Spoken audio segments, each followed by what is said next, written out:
Oh. Testing.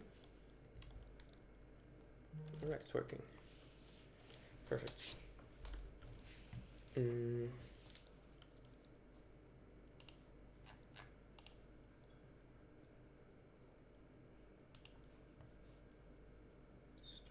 game.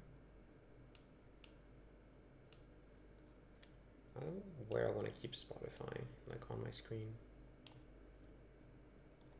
This is a reoccurring issue when when streaming, basically. So I'd really benefit from having two screens, wouldn't I? Because there's a lot of things that I need to or want to keep on like on screen, but at the same time I also need to see the game. So it's like you take some, you lose some, I guess. Anywho, let's hit the music. Let's go from the start. I love this song.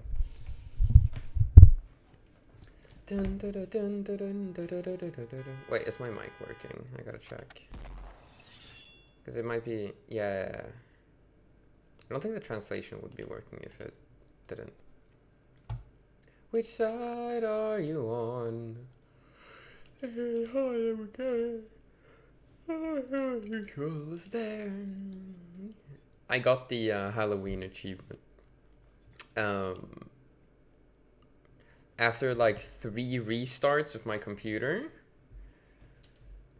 and just in general a lot of fuckery, I finally managed to get the Halloween achievement. So I time traveled a little. But it should be in here. Where is it? There it is. Happy Halloween. Which side are you on? I did not expect this achievement to be an achievement that would cost me to, like, I shit you not, like half an hour at least. Because my computer is kind of slow. How you can. Lousy scab, will you be a man? Okay. So I'm already like way too warm.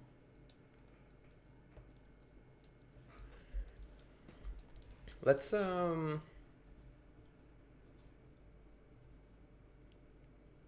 we could do assignment Anya things. I think we're like 2-shot in assignment Anya though. And I want to play the game, god damn it. I don't want to play assignment Anya.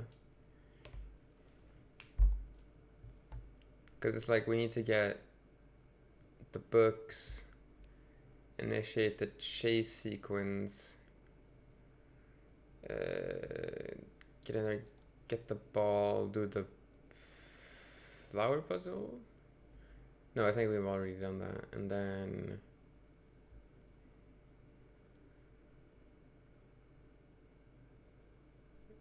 then we need to do the escape sequence thingy. So yeah, I don't know.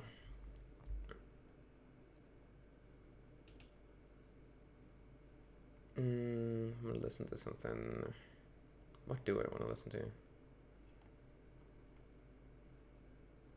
Ooh. How do you want it? How do you feel? Growing up as a nigga in the fast lane, running in the fast lane, oh, for real.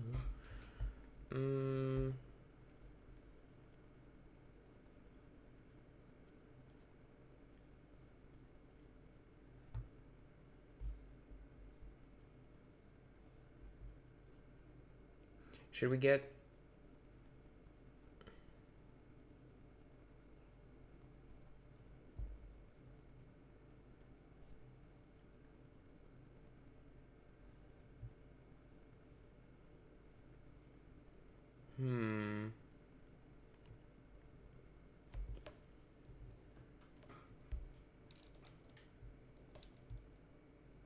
We have oh, there's so few achievements left. I'm so excited.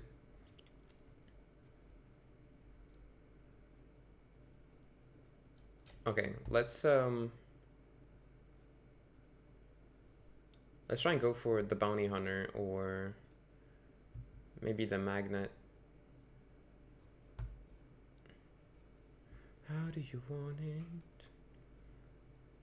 Yeah, because we haven't done Awakening ending as Axel, Lydia, and Jules.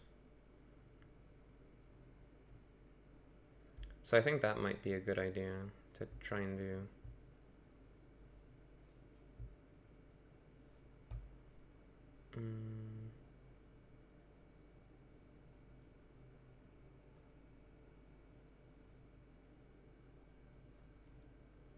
Yeah. Let's go Awakening ending as Jules, I guess.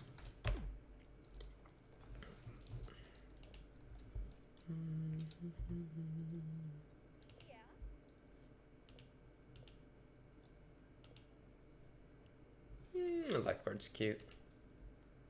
What curses we got? Yeah, it's these 3. We still need to find those 2 last curses so we can get that achievement too for doing the what is it, like completing the game. Why can you see my wall? That feels weird. Why can you see the wall? Isn't that strange? Have we ever had that before? Like that you can see the wall? That feels so strange. That's okay. Anyways, I don't think we've ever had it like that before. I'm not sure though.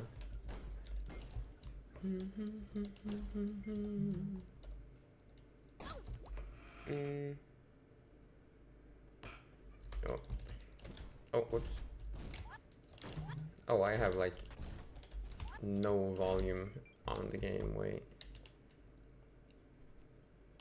Like I like having this game on very low, but we need a little higher than that, don't we?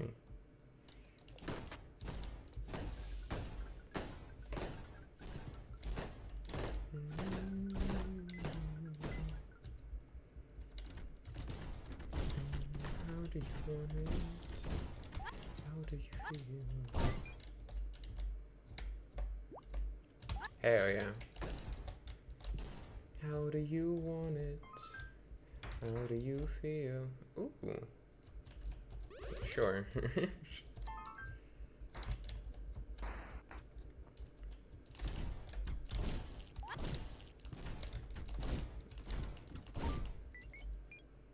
Like, I think Tax Forms is pretty good, right? Oh, Steel Heart? No way.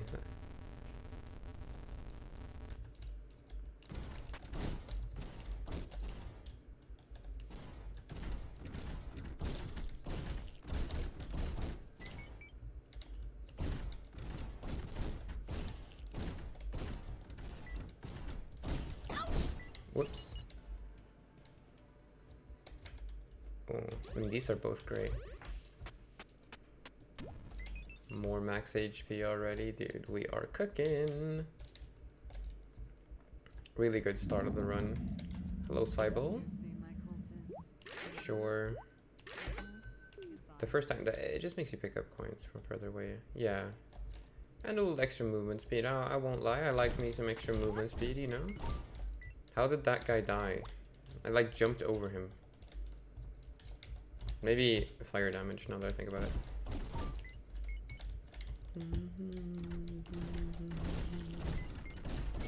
Thought I heard that soft knocking indicating Chunks has arrived. I guess it's supposed to be just like footsteps, but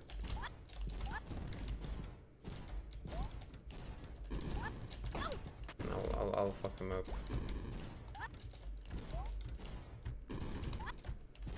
I really like this game. I think I've complained a lot about like how boring Assignment Anya is to like replay. So I think we need some appreciation for this game, like up in this. I feel like we're getting too negative. I gotta say, I love the character design, the characterization of like the different characters as well. The general gameplay loop is also incredible. It's so fun, and I know people say comparison is a thief of joy, but in this instance, uh, for me, it's a form of endearment, because it reminds me a lot of how it felt to play The Binding of Isaac. I really, really like that game, so for me it's a compliment, but you know, people, they can take it, you know, the way that they want it. But it's like, I like roguelikes. I think they're one of the best genres of games. They have insane replay value. They are incredibly fun. Let's get more damage. I feel like if we can, we should. Especially since Jules is like not really a glass cannon, but you know, she has a shotgun. She kind of focuses on damage a lot. Actually, now that I think about it, I probably shouldn't have bought that without checking what Cordelia had in store.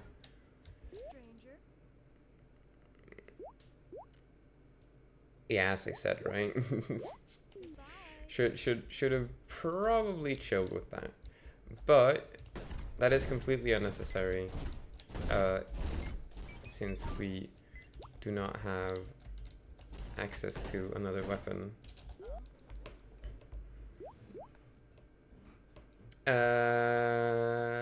Yes. I'll go Heartworm. Cause Heartworm's nice. Just kind of makes pots more useful, since I'm gonna be destroying them anyways because I can't stop.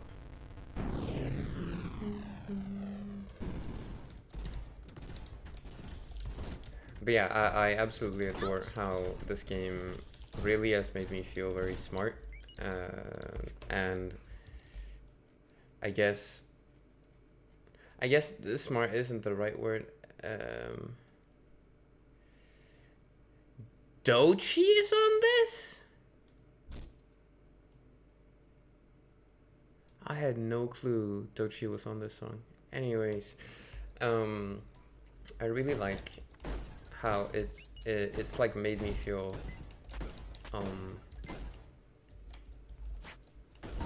like knowledgeable, I guess, and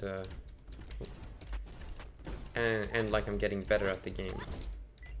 And I think roguelikes do that very well, or at least a good roguelike does it really well. Because my knowledge of the game is directly tied to my success rate, and I genuinely feel like I've gotten just better and better at the game, even though I am garbage at the game. Like, not only like enemy knowledge stuff, but also like what I feel is worth it. For an example, I often don't buy anything from Cybele if it's not the cheaper ones, like the 100s, because I feel like if you buy the more expensive ones, you're getting kind of scammed sometimes.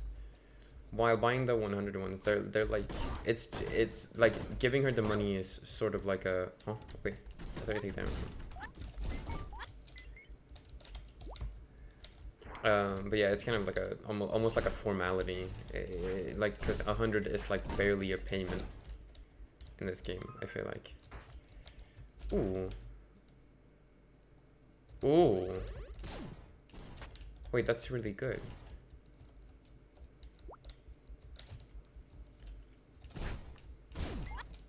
That is truly phenomenal. Phenomenal, true work of art. Phenomenal.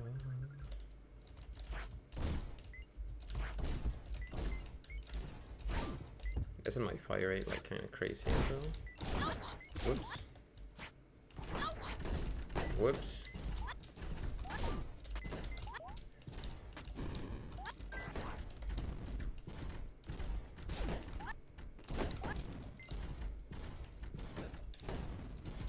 I'm getting kind of scared of the dropping enemies. But it's making chunks slower, so it's kind of good, actually. At least in this instance. Like, for an example, at the start, I was like, is this like a bug? Whoops. Or something, like, why are enemies spawning?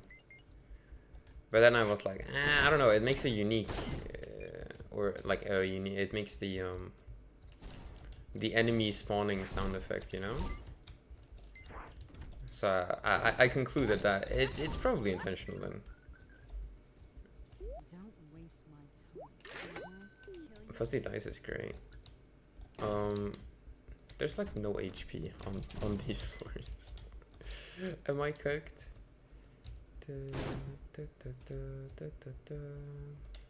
Well, allowed to beat the Pumpkin Prince in a single. Wait, was that a secret room over there?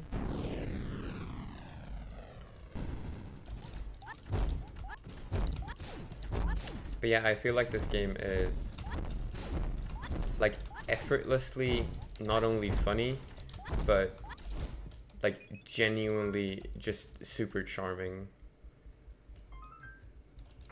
Like, I don't think there's anything I can say about the style of the game that I dislike or anything. I think everything is super cool, and I really like the mechanics too. And going back to the theme of like wanting to, yeah, because you feel stronger than the first time you played the game, right?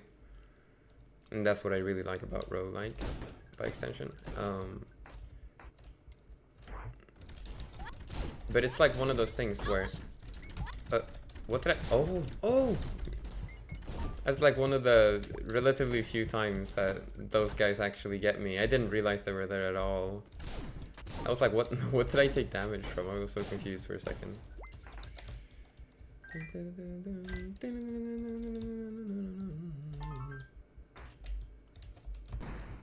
Wait, did my HP go down at some point? Didn't I sell the... Huh? I thought I sold the...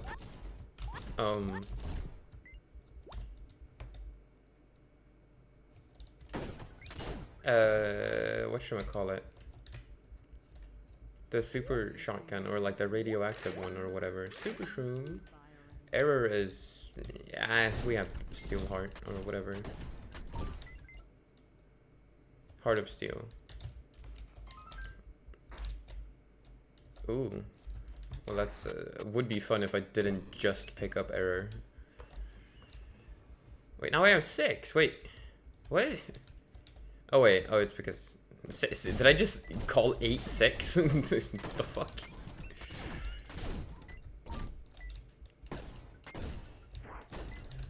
This just in. Sachi can't count. I mean, that's fairly obvious, honestly. Well, these are all extra HP, so... You know, I'll take it.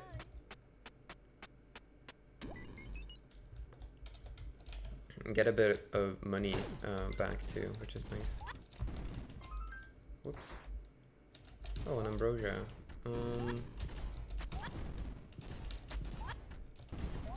Ideally, I'd like to save it here, right? So I can grab a full heal on the way out from the floor. Whoops. Money!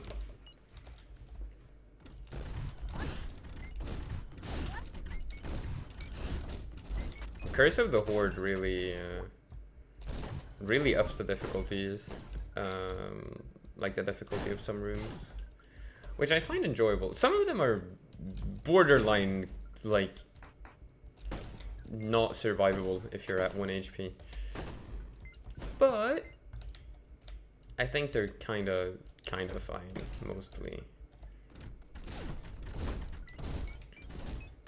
It kind of spices up the gameplay too, because like there are more enemies to shoot, and there are more. Oh, hello. And there are more sort of variations on the rooms, I guess you could say. I mean, it's not like a proper variation or anything, but I just think it adds that like little extra flair. And just as with the giant enemies, I don't think I've turned off the giant enemies maybe even a single time since I turned it on.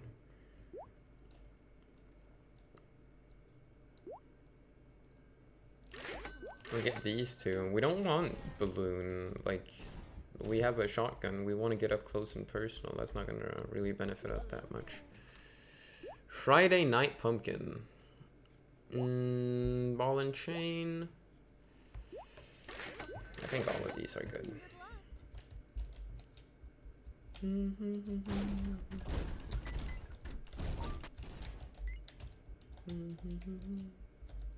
That's blood money, right?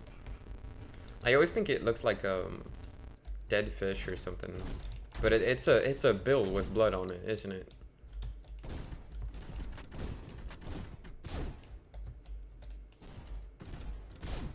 I don't know why I feel like it looks like a fish.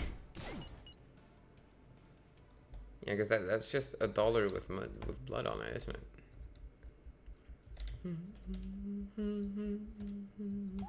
Whoops.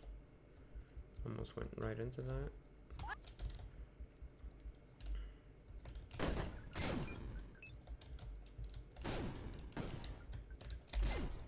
Money, please. Thank you. A bed.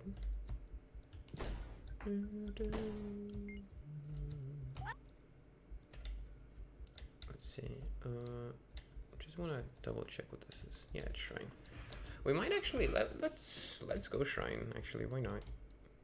I think shrine is fun. I feel like I always die when I go there, but you know, that's fine. That's fine.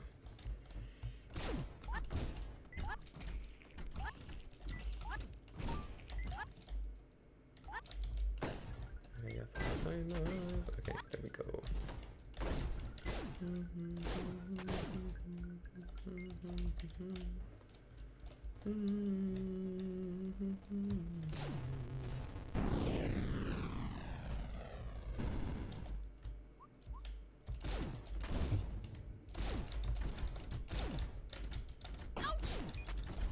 Alright, let's just face sync it. There we go.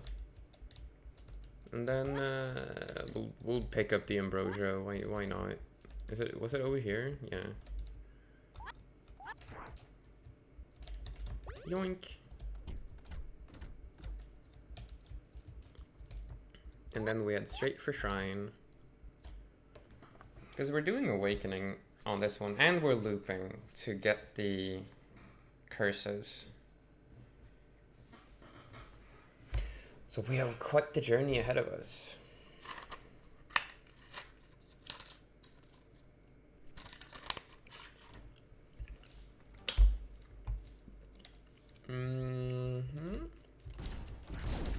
A special elevator.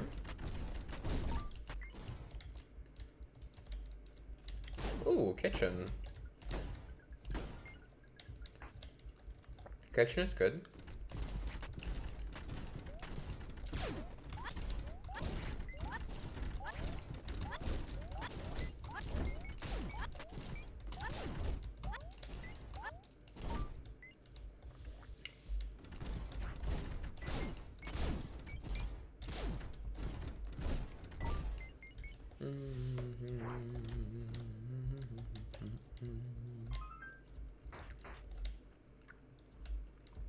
Oh.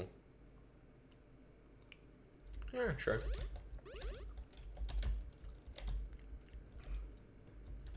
I mean, since we have an error, that basically just does nothing. Ooh. I hate these swords. They're so annoying. Like, on a level that I feel personally slighted every time they're on screen.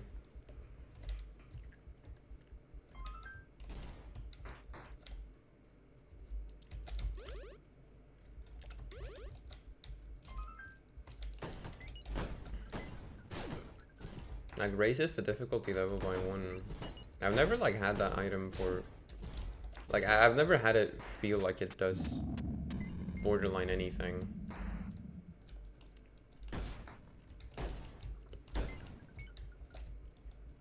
I mean, it gives you more cash.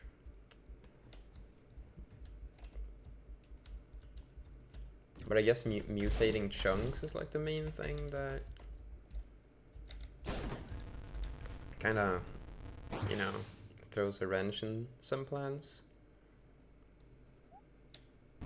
But I think I'm like strong enough to kill chunks regardless. Ooh,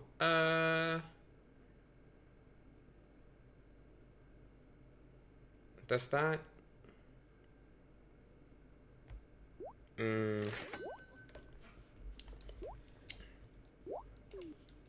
I would want that, but I don't think it's gonna be good long term.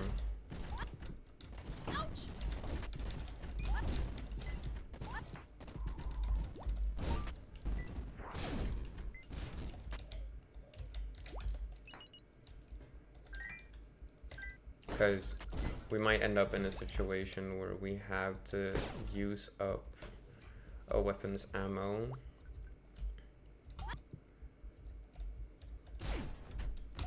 to just change back to our shotgun, which would be annoying.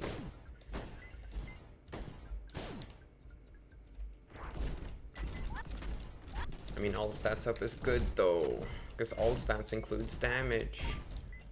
And damage is like a great stat to increase, you know?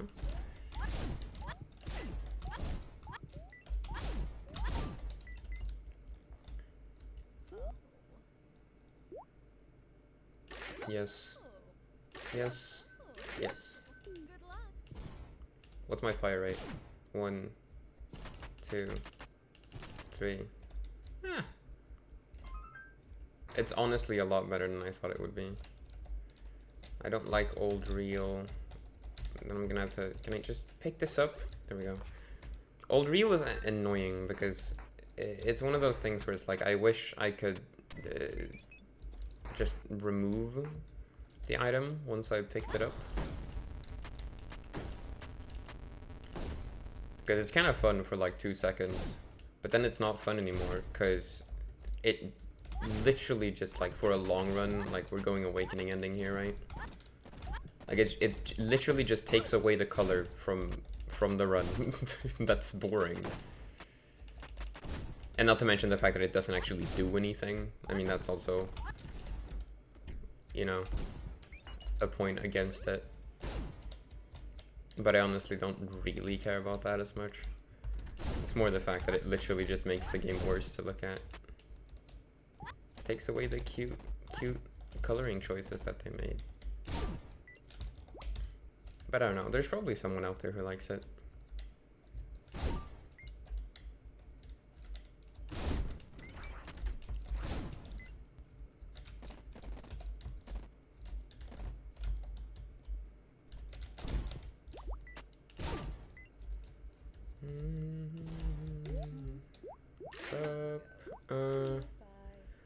I want the final strength upgrade as well.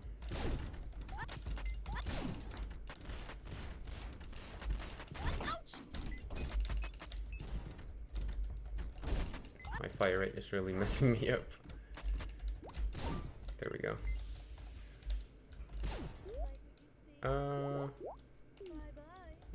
I could buy things here to destroy, right? But I don't think that's worth it.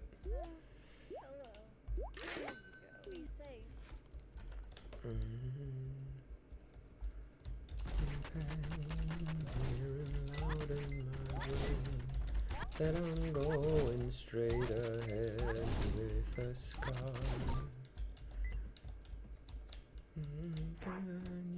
Oh, hello.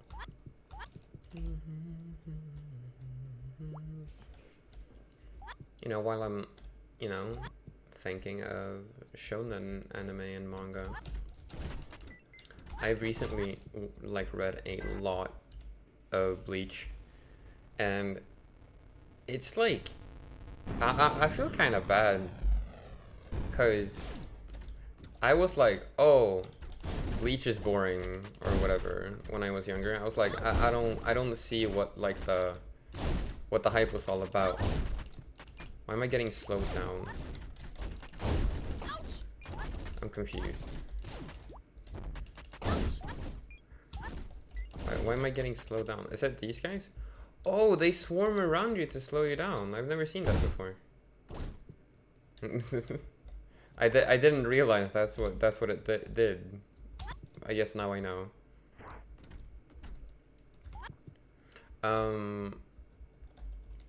But yeah, so I've been reading Bleach, and I feel bad for my younger self because I watched all of Dragon Ball when I was younger, and I've watched a lot of One Piece as well.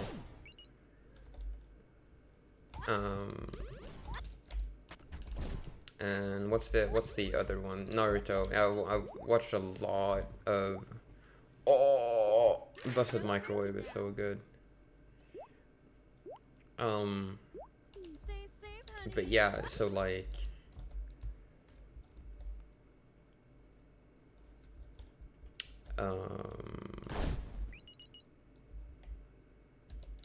What was I trying to say?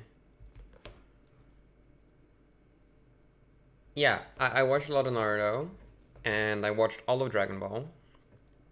And that includes GT, because GT is unironically not that bad. Like, Jesus. People just be mad at anything nowadays, you know? But yeah, so I watched those, but I never got into Bleach. And to be fair, I didn't really get into One Piece until later in my life.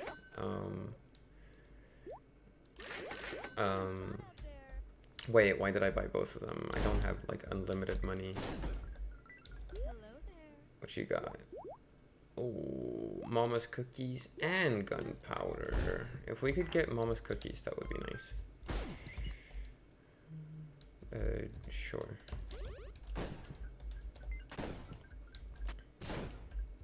Because Mama's cookies is like actually a good item. Just ups your damage. I say that like I know like exactly how much it ups your damage or something. I don't. I have no clue how good it is. I just really like damage. Ooh.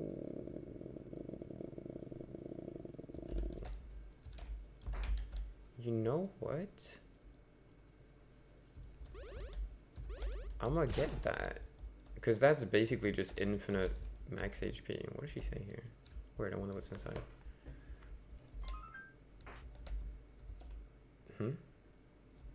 There's two of them?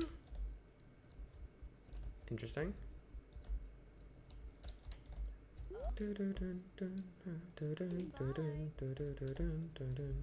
Oh, I'm someone that's afraid to let go. You decide if you're ever gonna let me know. Suicide. Fuck it. We'll grab it. I'm sad, I know ya. Who am I? Someone that's afraid to let go. You decide if you're ever gonna let me know. Suicide if you ever try to let go. I'm sad, I know ya. I'm sad, I know ya. Everything she took my heart and left me lonely. I won't fix, I'd rather weep.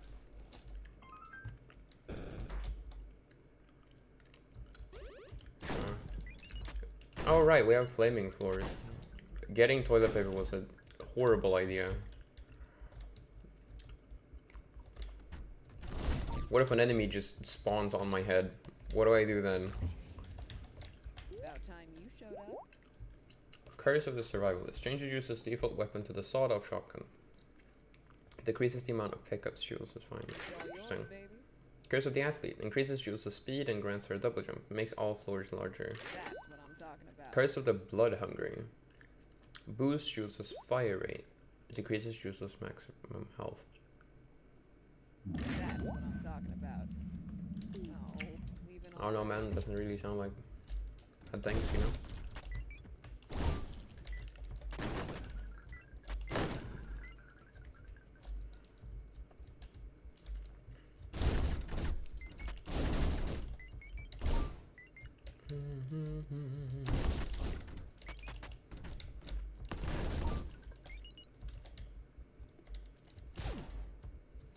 I'm sad, I know you. I don't have money, dude. I always think I have money when I'm on like really strong runs. Oh, hello.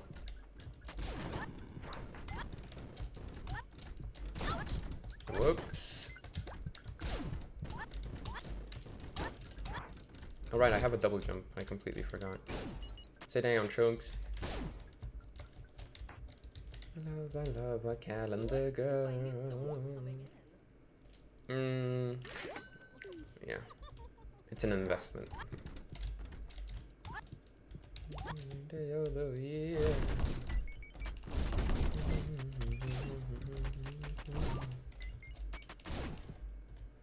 Valentine.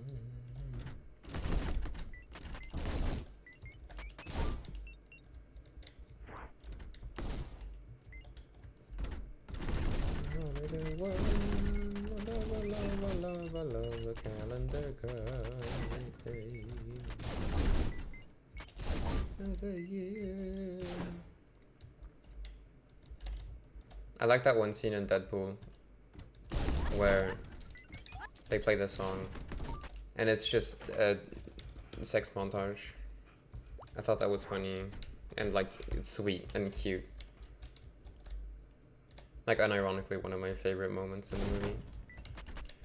Love a little calendar girl every day of the year. stranger. What she got? We'll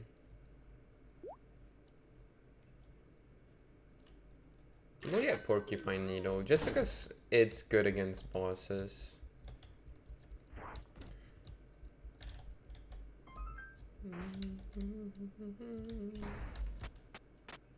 Little calendar girl every day of the year.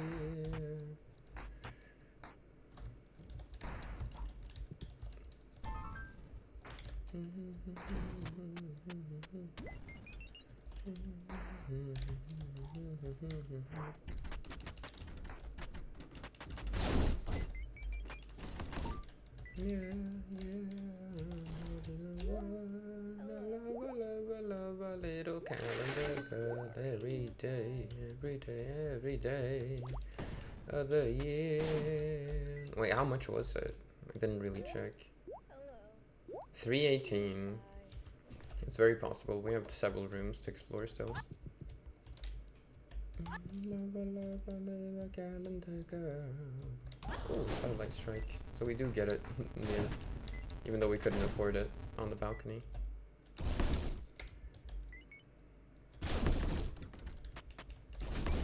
Like, Busted Microwave is a busted item.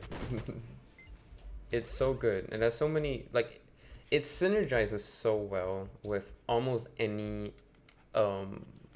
weapon that shoots a lot of bullets.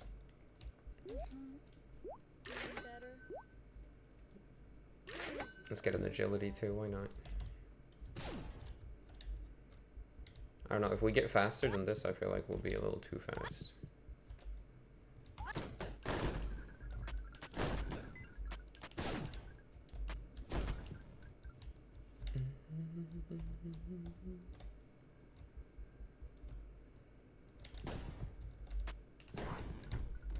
Ooh, hello.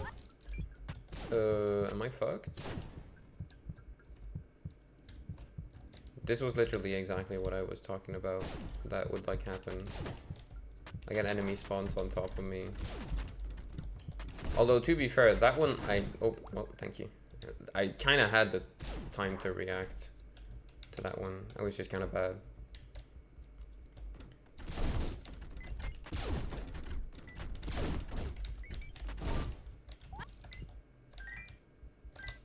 I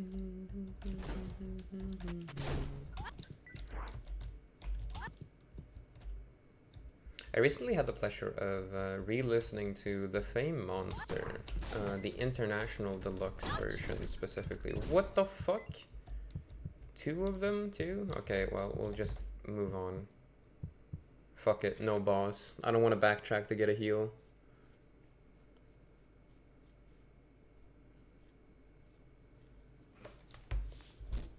If I die because of that now, I'm gonna be so sad.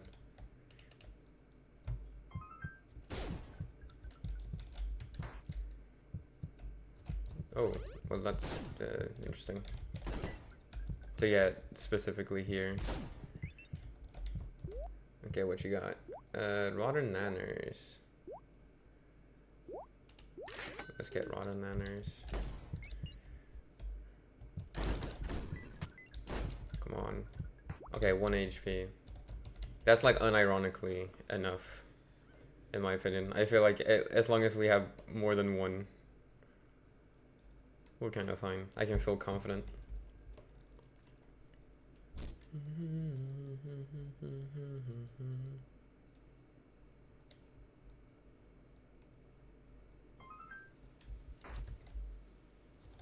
I already have that.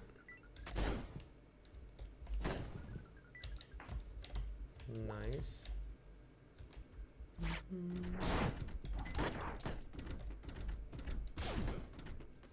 Can the radioactive shots get them? Apparently not.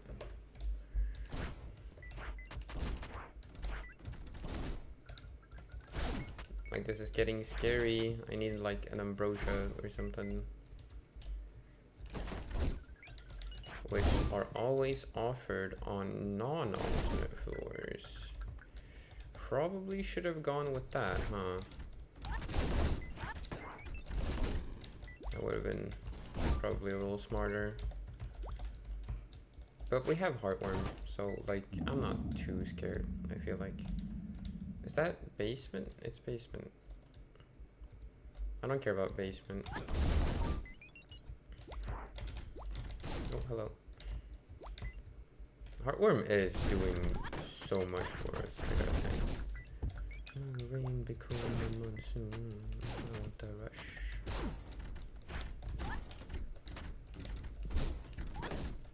And he's already dead. Like, bro, we are so strong. This is insane. This is a relatively quick run too. We're up on like almost 40 minutes. And we're already like basically strong enough to go fight Leviathan. In my humble opinion. I'm not good at estimating things though. Could be wrong. Oh, whoops. The rush.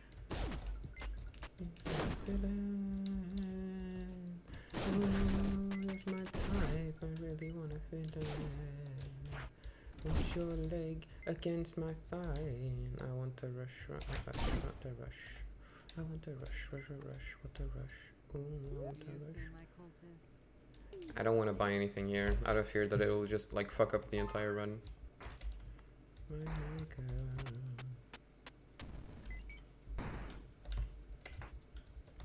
I want the rush.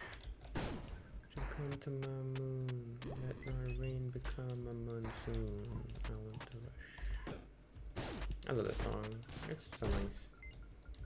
Oh, it died.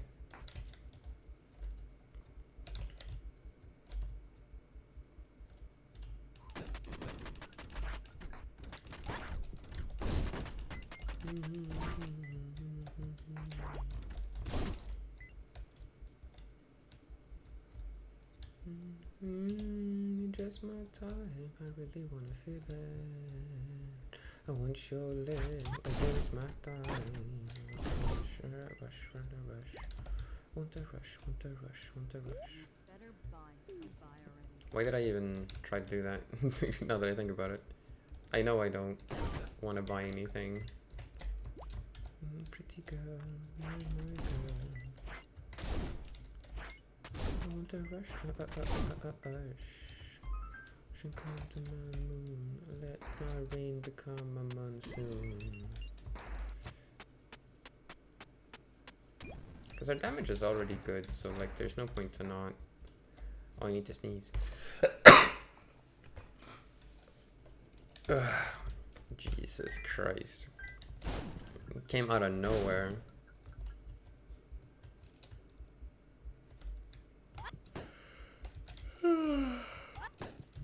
Wait, why am I going into this room? That was unnecessary. The boss is over here. But there was a special elevator too. We could take that like straight to the balcony.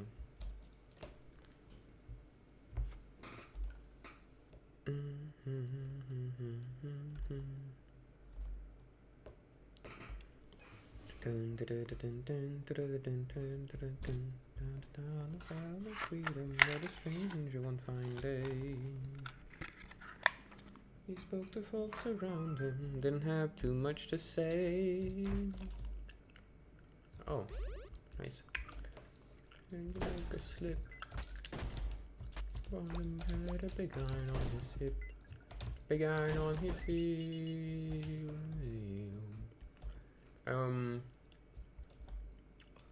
Into the town.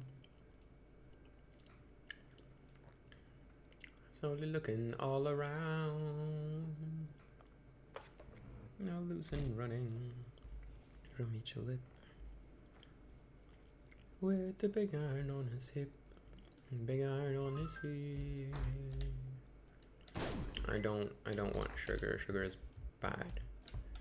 Makes us red. And that many men were dead.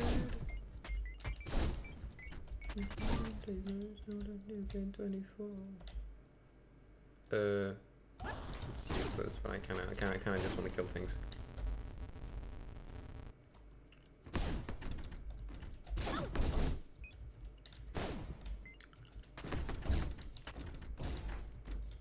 Also, Mume is graduating.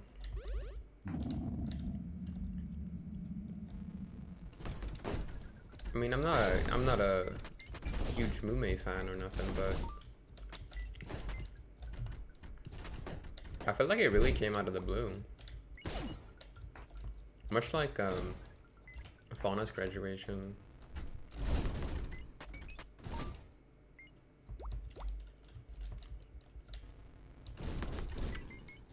I don't know. I would say I don't really watch VTubers, but that would be a lie.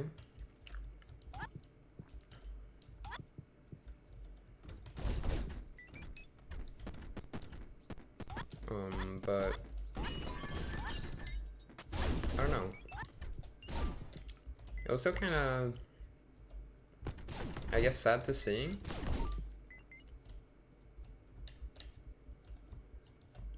You know? Like, I'm not emotionally affected by it. Like, you know, more than the usual, like, hearing a girl almost sob talking about big changes in her life. You know, it still touches me. Especially since I'm not gonna pretend that I know the person, but in a sense, I do. Like, same weapon twice, that's kind of funny.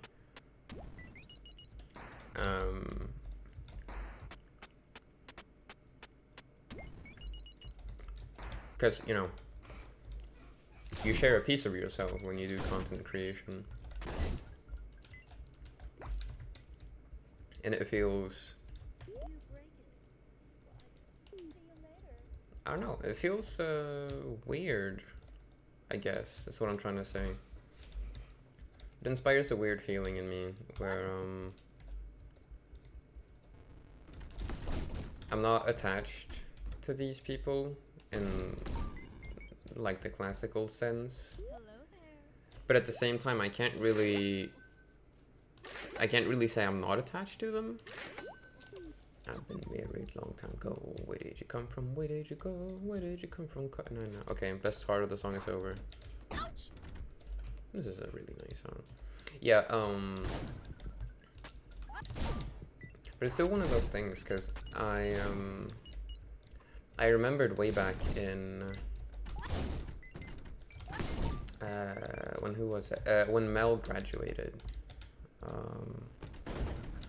I remember that was, like, as I said, I don't watch, like, big VTubers that often or anything. I don't watch them live, at least. I consume them more of like a, you know how sitcoms have this effect on people where, you know, you got all of these characters, or like an extended universe, like Marvel or something.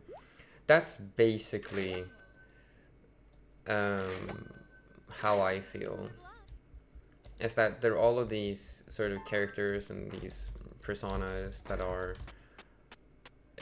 like interacting with each other, and they do that sort of in a way that gives them character but also companionship to each other, I guess. Like some sort of camaraderie, which I find I guess appealing.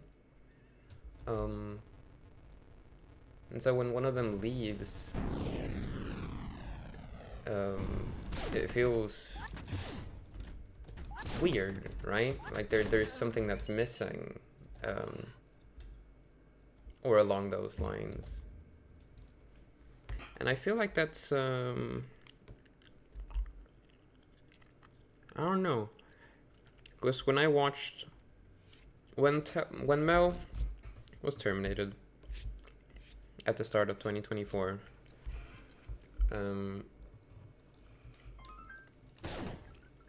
I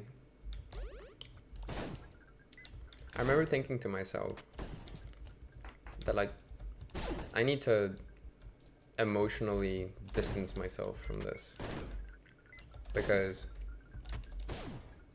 this is not a person I know, right? And somehow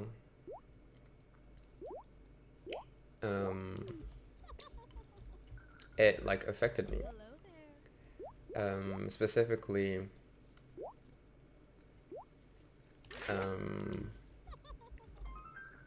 the announcement. It was really, because it was really really emotional, right? Like people were, you know, just straight up crying in the announcement and shit.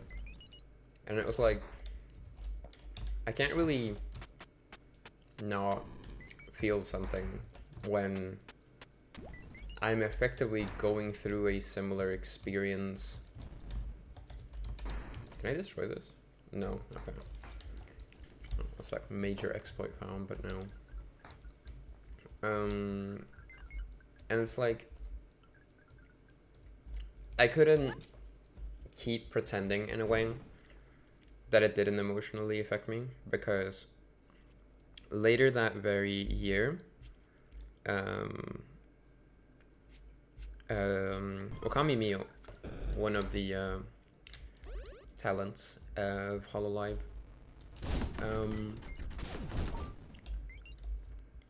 one that I, again, don't particularly watch or anything.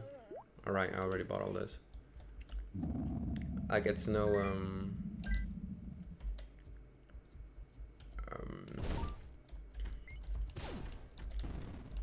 how do I even describe it? But yeah, anyways. So, she was hospitalized. And I got like I genuinely feel like I was feeling like not scared, but like I was genuinely being worried in a way, because of her hospitalization. because the sort of lack of transparency about it and stuff, it made me so uneasy, because I've seen public figures do that. Like Technoblade is a great example, where there was basically an extremely small but non-descriptive sort of update on it, and then Technoblade died, and that just, I don't think I will ever sort of get over the sort of, I guess, sort of trauma in a way that witnessing sort of like a person that you've only observed through a screen, someone that you don't know, someone that you only know through what they've chosen to I guess show online. Someone like that can just disappear, and not only disappear, but like die in a very tangible way, you know, not like, oh, they disappeared and then several years later you find out that, Better be back soon. I don't know, they had other plans in life, or maybe they got into an accident, or, you know, whatever it could have been.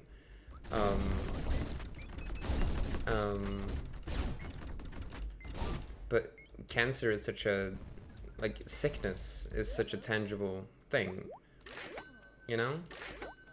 And I think that's also what really affected me about the Mio situation, where I was like, I don't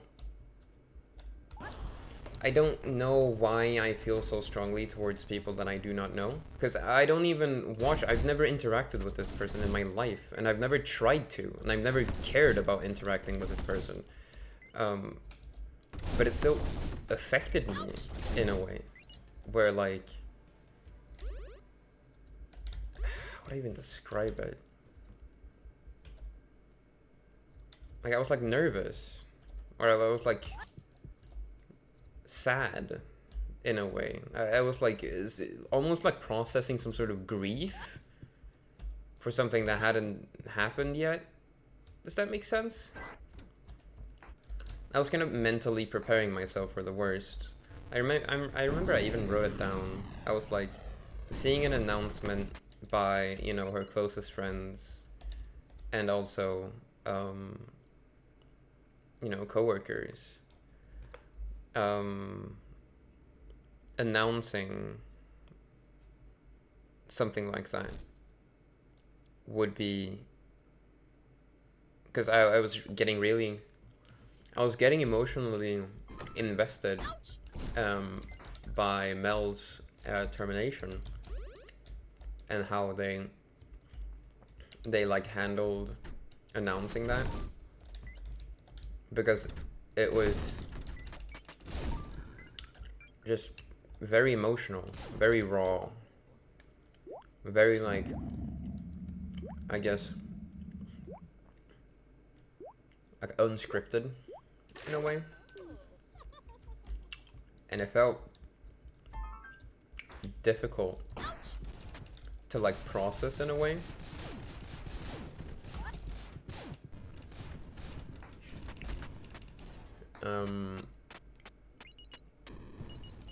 So basically that's where I decided to basically sign out, I guess, if that makes sense. I'm like not getting any more maximum HP. It's like every, I don't know how many. I'm not getting it each time, at least. But yeah, It's basically one of those things where I don't know exactly how Oh, good luck. to properly even have a discussion about it. I feel like I don't know. I think the death of Technoblade has affected a lot of people. And for me, it's sort of forced me to face the fact that people that have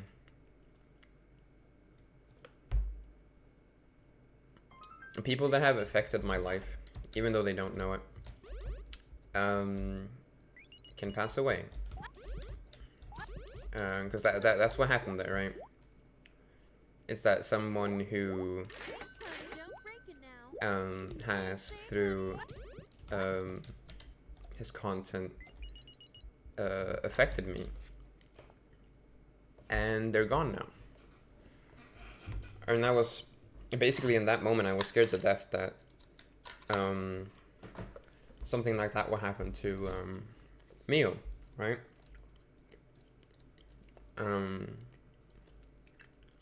I got like almost, well, basically sad about it, right?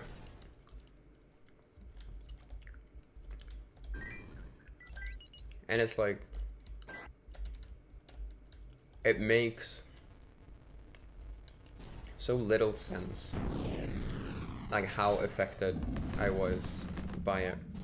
Because, as I said, I don't interact with this person, right?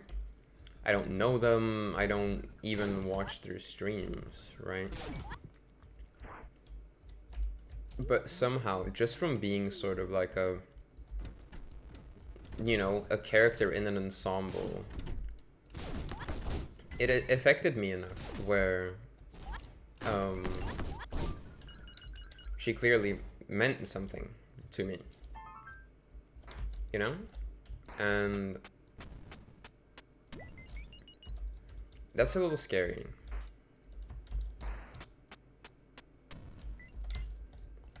So yeah, basically, after that I decided to emotionally distance myself a little.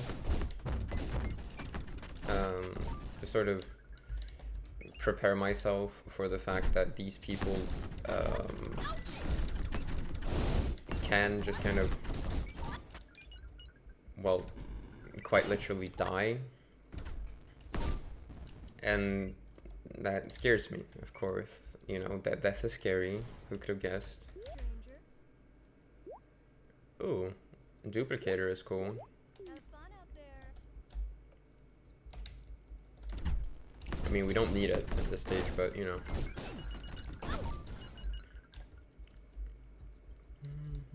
Get messages from the stars. Good luck.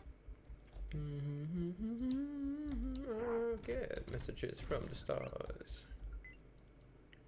Should I? 3 toilet papers? Like, wouldn't that be kind of funny?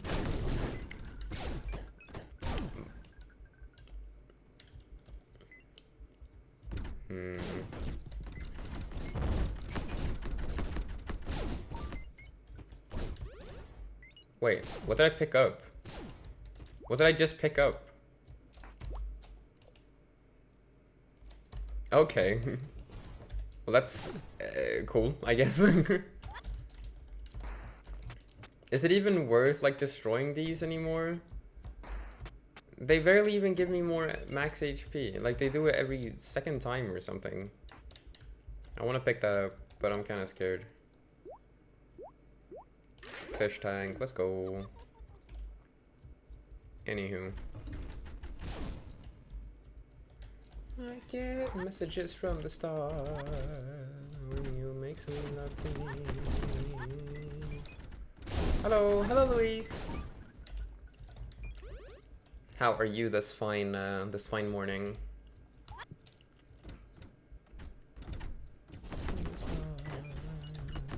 You make sweet love to me.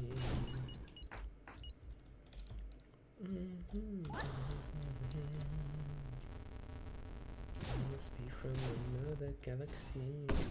I'm great. Nice, good to hear. Anything in particular you're hyped about? And you? I'm pretty good. I'm pretty good. I'm a little tired because like I flipped my sleep schedule completely. Kind of fucked it up. But I think it's like, I don't know. Mentally, I'm pretty good, you know? I sleep half the day though, which cannot be good for your health, but you know. Maybe that's what my body needs, you know? So I think physically, also I have no food at home. Like, basically nothing. But, I'm planning on going to, whatchamacallit?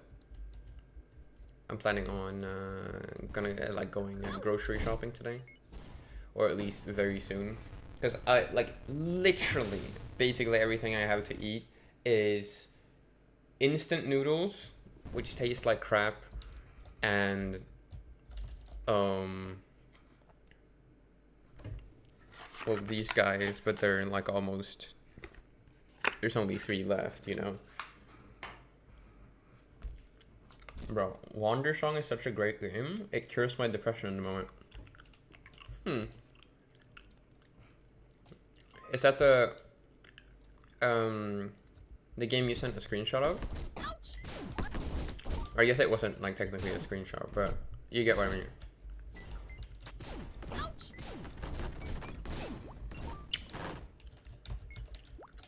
Like, I'm kind of assuming that's it, since you called it like the Bard or something. I'm like, Wandersong.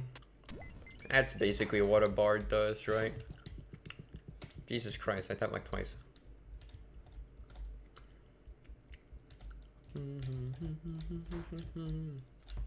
No.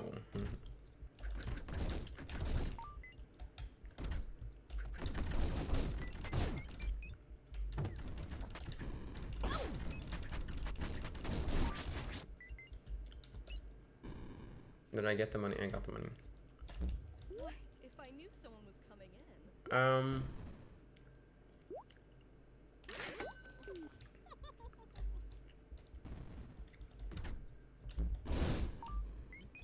Well, that's, that works.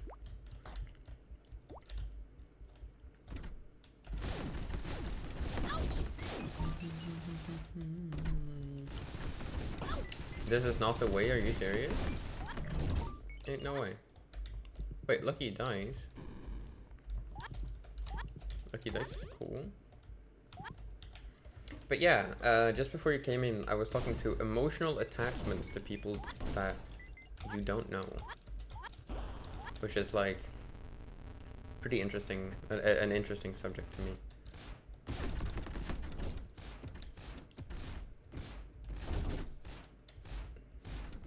What the fuck is this aim? Oh, hello?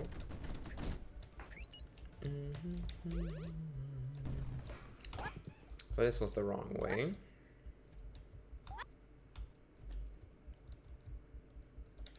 Guess we have to go from over there then. But yeah, so I was kind of thinking in that moment, or I guess those moments that like, getting this emotionally attached to these people probably isn't such a good thing. And it's one of those things that I never really thought about, because I don't imagine myself as a person who gets emotionally attached to people that I don't know. Because like I'm pretty like just kind of about it. But it just kind of hit different somehow.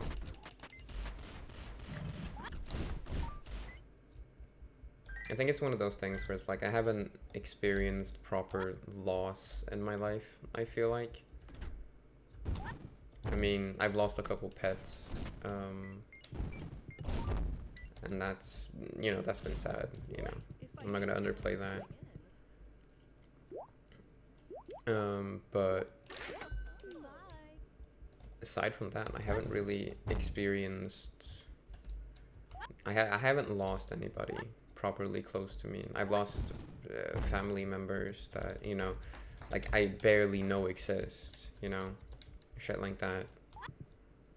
And it's like, it's a little different from losing somebody that has given you something.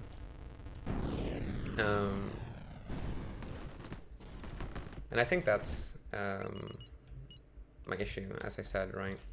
That like I guess the sort of emotional connection to public figures. Like for an example, Chadwick Boseman, right? Great actor, mostly known for his main role in Black Panther, I'm pretty sure.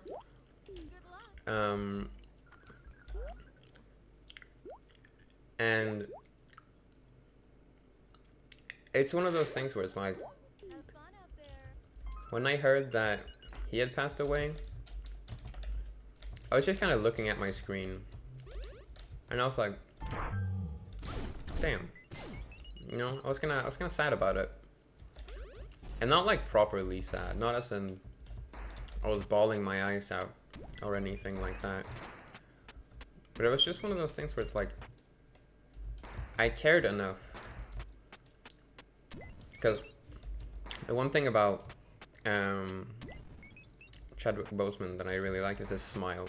He has such a wide smile, and I really like it. I think it's just wonderful to see. And seeing him, you know, because it's like I wouldn't have cared if I never got to know about this. I wouldn't have cared, right? It would have been just another celebrity, you know, a public figure. But he had given me something, you know? So I really liked his smile. And that's something distinct that like means something to me. And it feels so strange to me that these people can just disappear. It's like a super surreal feeling, in a way.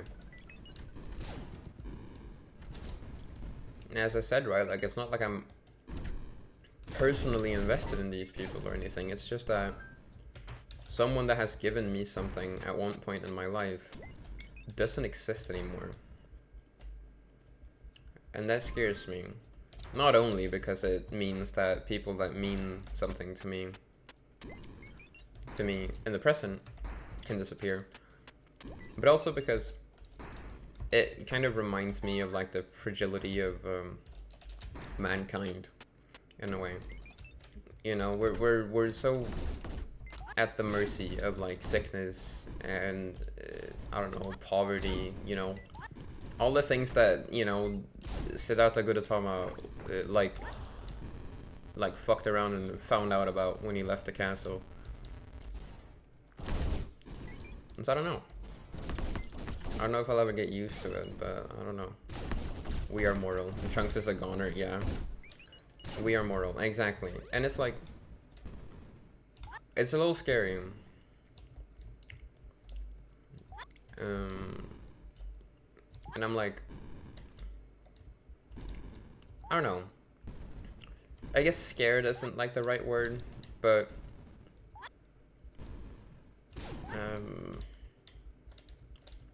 it is a little spooky, you know.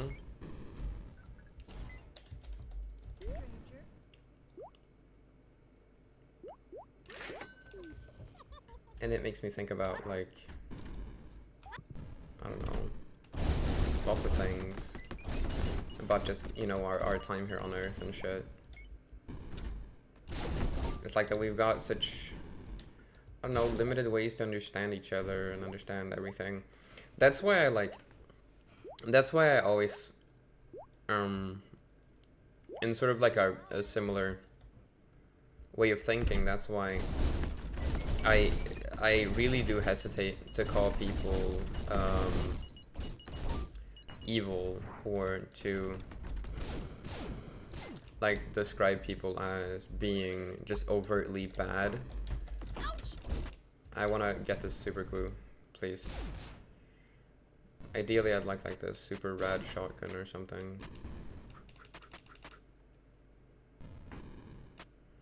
Actually, do I even need super glue here? Or will it just be more difficult? Oh, but I really like this hammer though.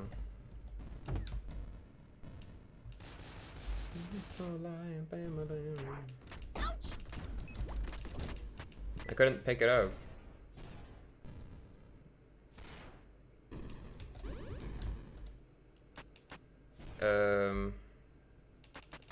I guess this is what we got. I don't know what to say. I wanted to get the golden gun, but it switched over to this. I don't know how good this is, but we'll take it. It's not a run ender, I think, so like it's fine.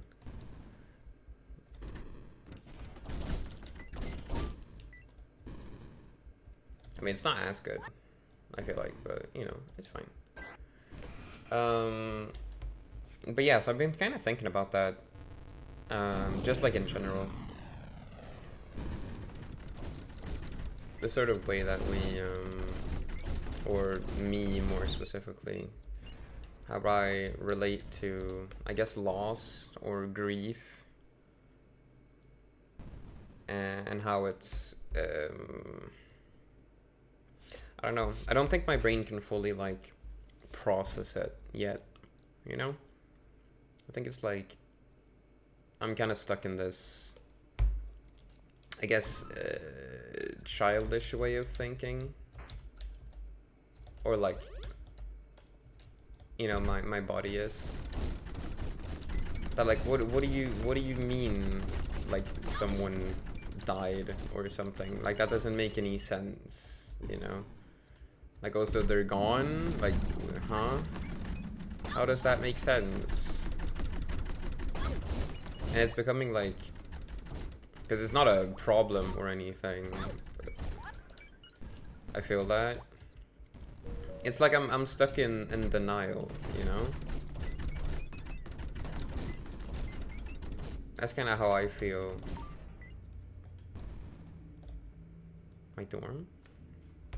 I think that's like what it is. That like my entire being is just kind of stuck in denial. That like I don't, like I genuinely, oh god, this phase. Yeah, I hate this guy. Most annoying enemy in the game, hands down. But yeah, so like I don't know how to handle it, you know, and I don't know if distancing myself from things that might, you know, be triggering or traumatizing in that way even makes sense, because like loss is a very natural part of human life, you know. But at the same time, I'm like, what do I even do to like try and, where the fuck did it pop up, dude? I'm just bombing him. Thank you.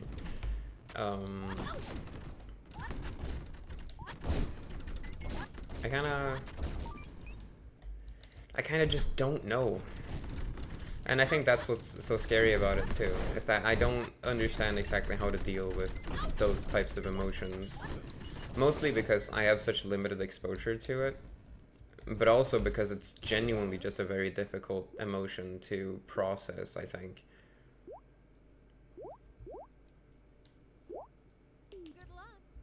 So I don't know. Is it too childish to say that I want a world without grief? I guess it is.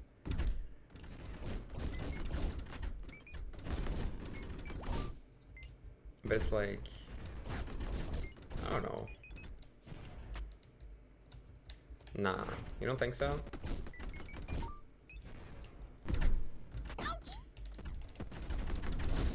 It's a scary emotion, you know? And not in like a beautiful or fun way, it's just scary, you know? No, like love is scary, sure, but love is also rewarding. Grief is not. Grief is not rewarding, like, at all. I can't think of anything that feels good about it, you know? Like, loss is necessary, but no one should experience too much. Yeah, yeah. And it's one of those things, too, where it's like, as I said, right, I have a very limited, why did I start voice cracking? What the fuck is happening? As I said, right, like, I have a very limited experience with loss, and, like,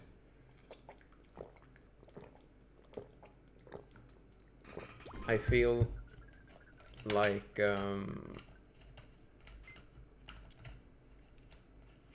I just don't know how to feel. It's overwhelming, but simultaneously subtle. It's like I really don't know how to describe it properly. But like,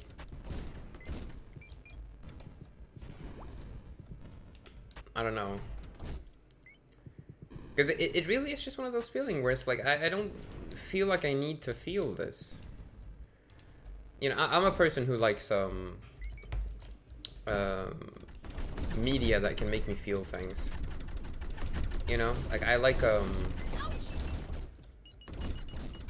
I like when a work of art touches me, you know? Whether that makes me sad or angry or, you know, whatever it could be. I remember reading like, there are some poems I've read that are that make me think about a lot of things that are like scary or uncomfortable and shit.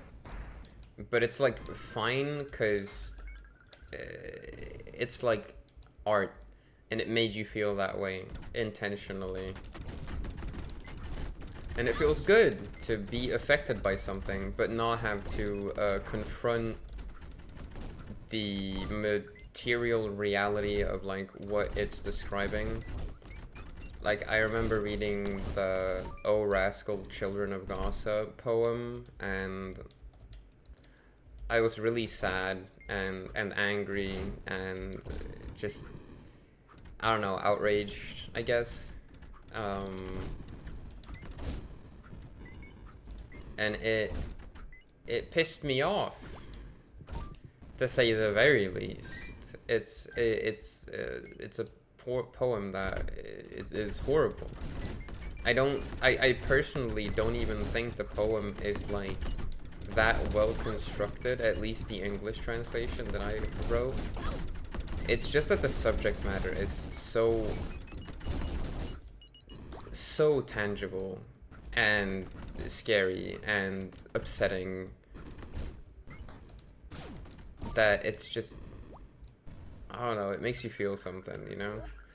And I don't know how to do that. Wait, ammo recycler is like great. I don't know how to process that. And I think that's the beauty of the poem, is that there is no answer. There is just misery, and that's kind of it. It's a very sad poem. And I think it's kind of... how do I even describe it? It's like almost like a safe way of feeling hopeless. Yeah, exactly. And it's like, because I don't know how to, I still don't know how to get accepting. Precisely like that. Because, you know, when I read a poem like that, I become, you know, overcome with grief for a second. You know, hopelessness and everything, you know, it just kind of takes over.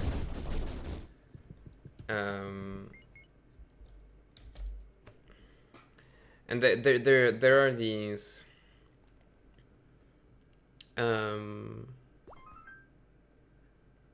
there's this poem that I found like on Pinterest one day that really affected me somehow. It's called The Two-Headed Calf. It's like really popular from what I can gather. There was like fan arts and shit of it.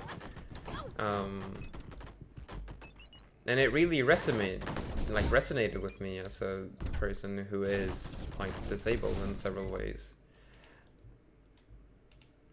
Because I saw it as a metaphor for well, basically like, I don't know, ADHD, autism, Down syndrome, I don't know, you know, whatever it could be. Sachikusa kawaii ne. Arigato. Arigato gozaimasu. Because it's like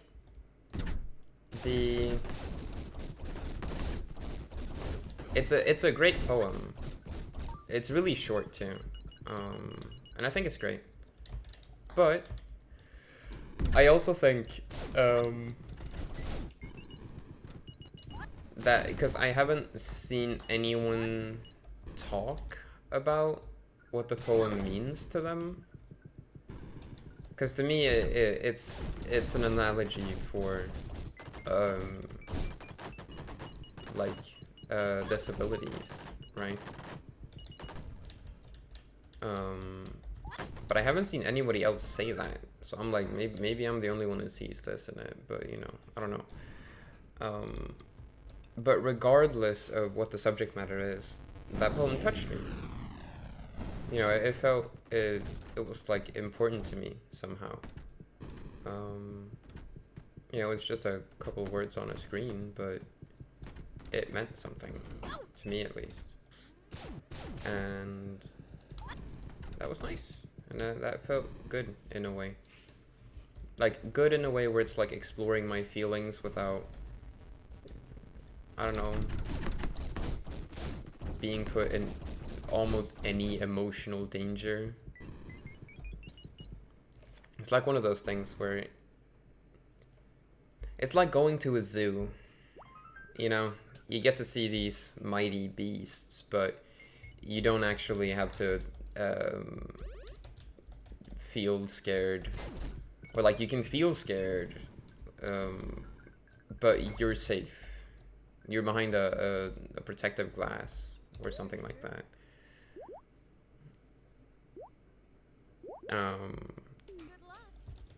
And that's kind of, I guess, what I'm trying to like get across is that that's basically how I feel towards a lot of emotional media.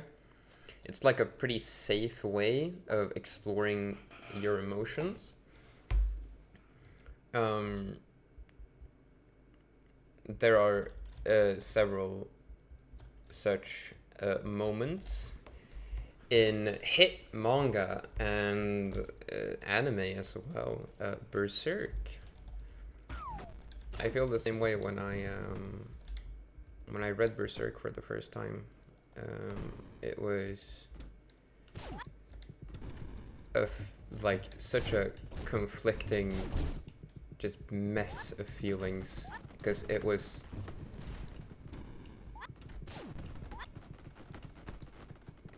I don't know, it was just crazy emotional, and in a way that I really appreciated, but also in a way that was so horrible and so almost mean to the reader that it felt it felt bad. I felt genuinely bad when I read some chapters of Berserk in a good way, but like still, like felt bad. And that's kind of crazy to me.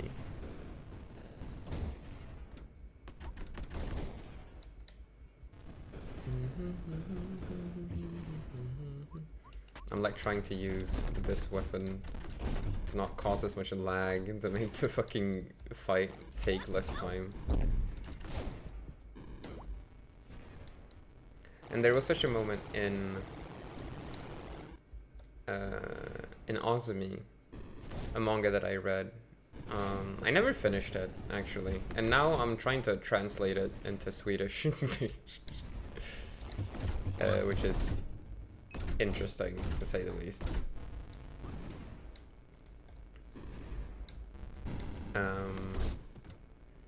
But it's, there's a moment in chapter 115 of that manga that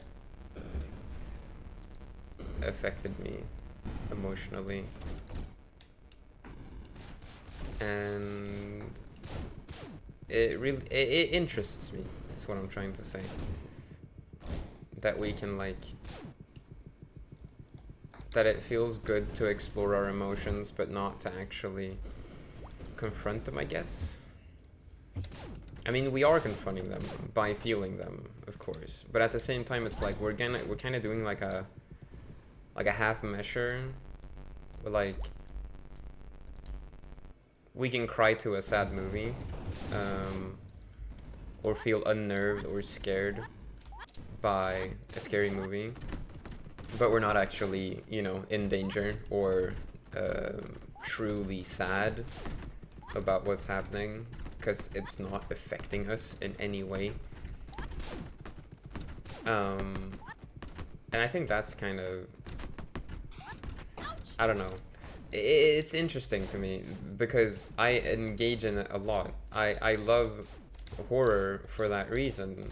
It's that it can make you feel scared in the comfort of your own home.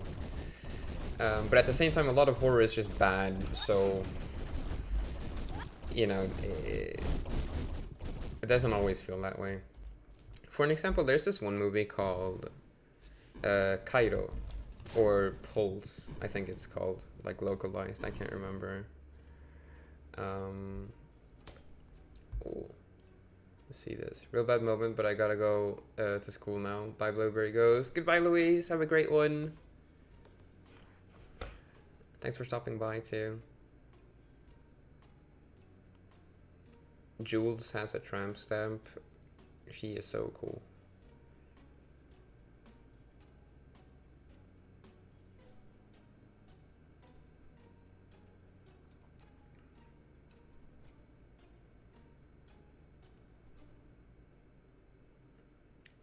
But yeah, I really enjoyed that movie because it made me feel, the atmosphere was so well directed in it that I felt genuinely unnerved. And that was like, I guess, intriguing to me. It's kind of like almost like a sort of thrill-seeking thing, you know, where we seek out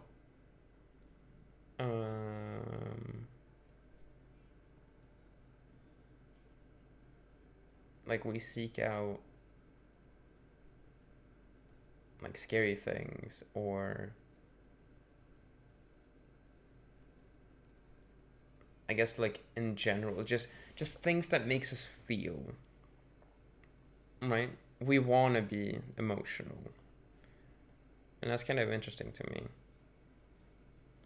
but I still don't know like exactly how or why I feel that way, and what sort of works for me and what doesn't.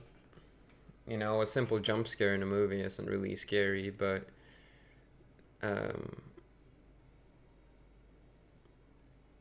when I watched Kaido, it felt, as I said, like genuinely unnerving and scary, I guess.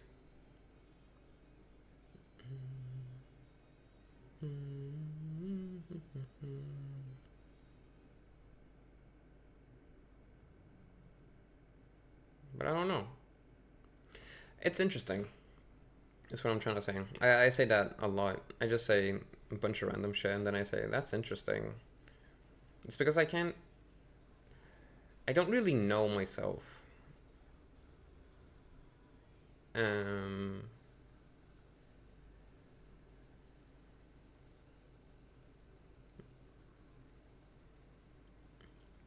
Like I just don't know exactly why.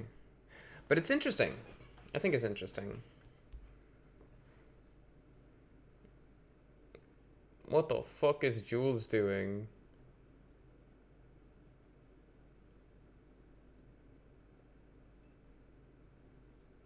This pick goes hard though.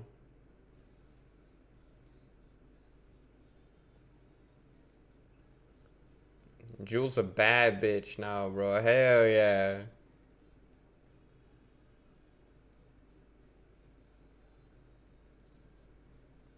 Jules are beloved.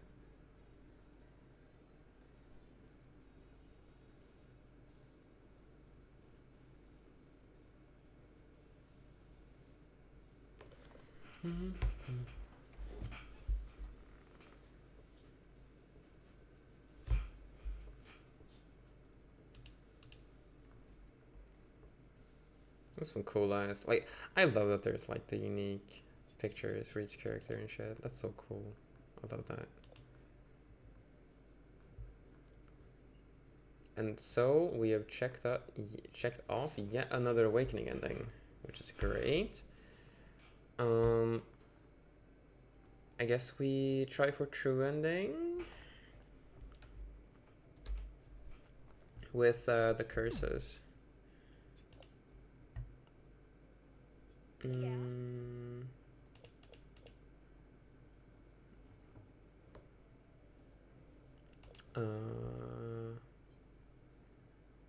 Boost fire rate, jump speed, double jump.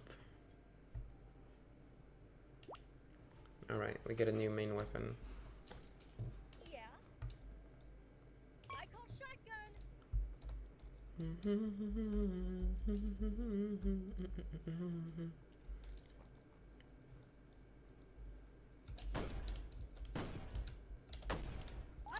Dude, we're so fast. What the fuck? I thought we were more damage, less HP. Jump height, 2 jumps. Well, I guess this is it then. This doesn't feel that different from like her regular playstyle though. Is that just me?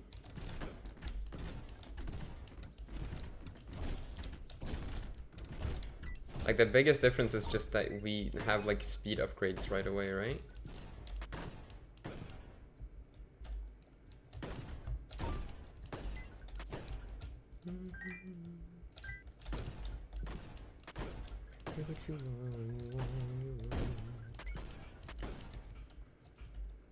Metro Boomin is a great producer. Genuinely. I feel like he just kind of doesn't miss. I don't think he's produced anything that I like genuinely don't like. But then again, I haven't heard a lot of his songs. I mean, I've heard a bunch, but like, how many is a bunch, you know? Ooh. Getting very lucky first floor here. Keep his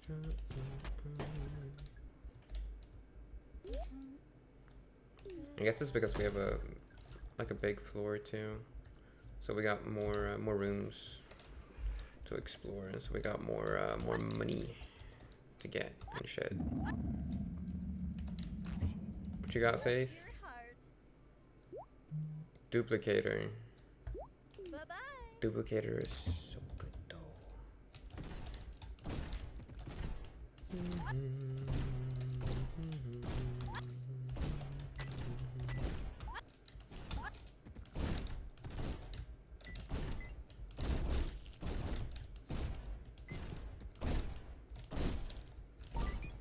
There we go.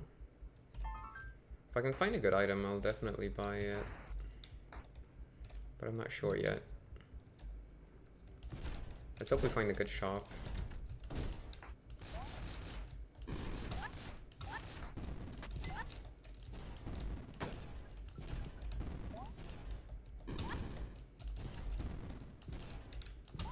Dude, I'm never gonna be able to kill chunks like this. The spread is way too big. You do this. I want to heaven.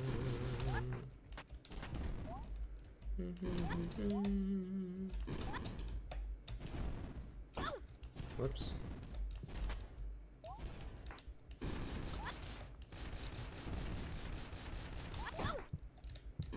I'm gonna die to chunks. I hate my life, dude. Let's try that again, shall we?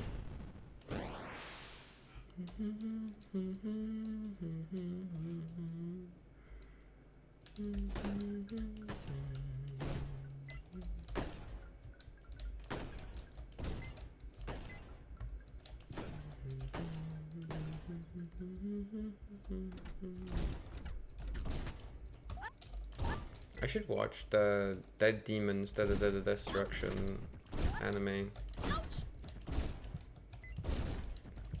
You know, we're playing Ono, and she was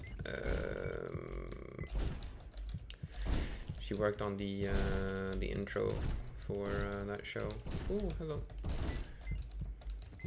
And personally, I'm a huge fan of Dead Demons to the Destruction because it's amazing. And I read it, so I probably should watch it. Because if it's good, I might be able to convince my friends to watch it as well.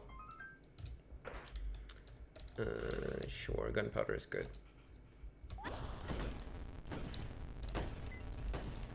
Because I find it harder to recommend a 100 chapter manga, although it's brimming with artistic, like just the detail, like Jesus Christ. What's he called? Asano Inao? Is that what he's called? Ino? I can't remember what the author is called, but he's got that shit on lock, bro. Like, he knows what he's doing.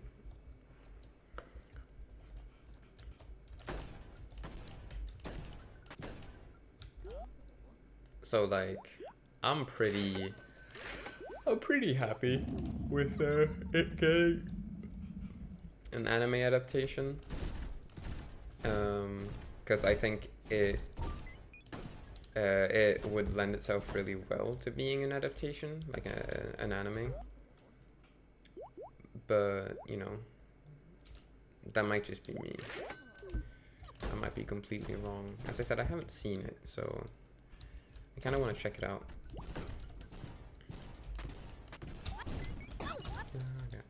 Hey, Jesus Christ. Is he so fast? Oh, it's because I'm so fast. I forget. I really just constantly forget that Chunks, like, sort of matches your speed. That's why sugar is so fucking shitty item, too. Because, it makes Chunks, like, fucking insta-beam you each time he enters a room, which is super annoying.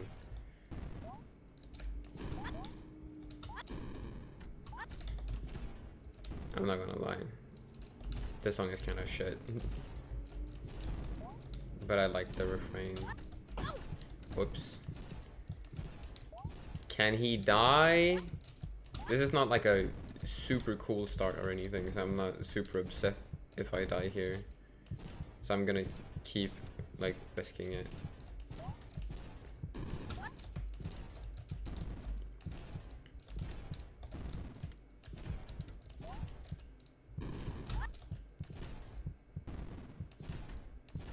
This guy, man. I really didn't think I hit that. The baby. I love the baby, dude. He's so goofy. Oh, shit. No, wrong button. Yeah. All right.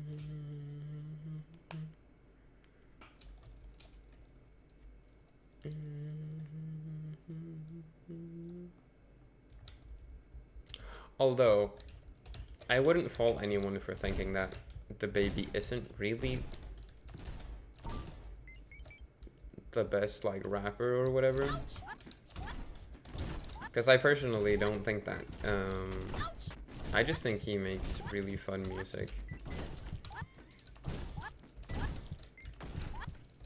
And it's like, fucking, let's go, is so funny. He just says that in like every song he's in. It's great. I love it. Like his lyrical ability, I feel like it's very... Like he can probably do a lot better, given a little incentive. Oh, excuse me. I guess. Like I don't doubt that he can perform, but I feel like he doesn't on a lot of occasions where he probably should. Like I feel like a lot of his music sounds very safe, if that makes sense. Like it's really I guess safe isn't it's a good adjective to like to describe it with, because it's like it's very commercial, and I think that when, not to sound like a complete like elitist or like, oh, I knew this before it was cool. I mean, I do actually know some things before they were cool, and I wear it as a badge of honor that I knew it before it was mainstream, guys. Look, isn't that incredible? Isn't that fun? But I don't mean that as in like that I... Oh, okay, well this time we have a weapon, so come on chunks, fight me. As in like an elitist, like I don't want these new people to know this thing that I like. Sort of gatekeeping it. Like I remember, oh, what was it?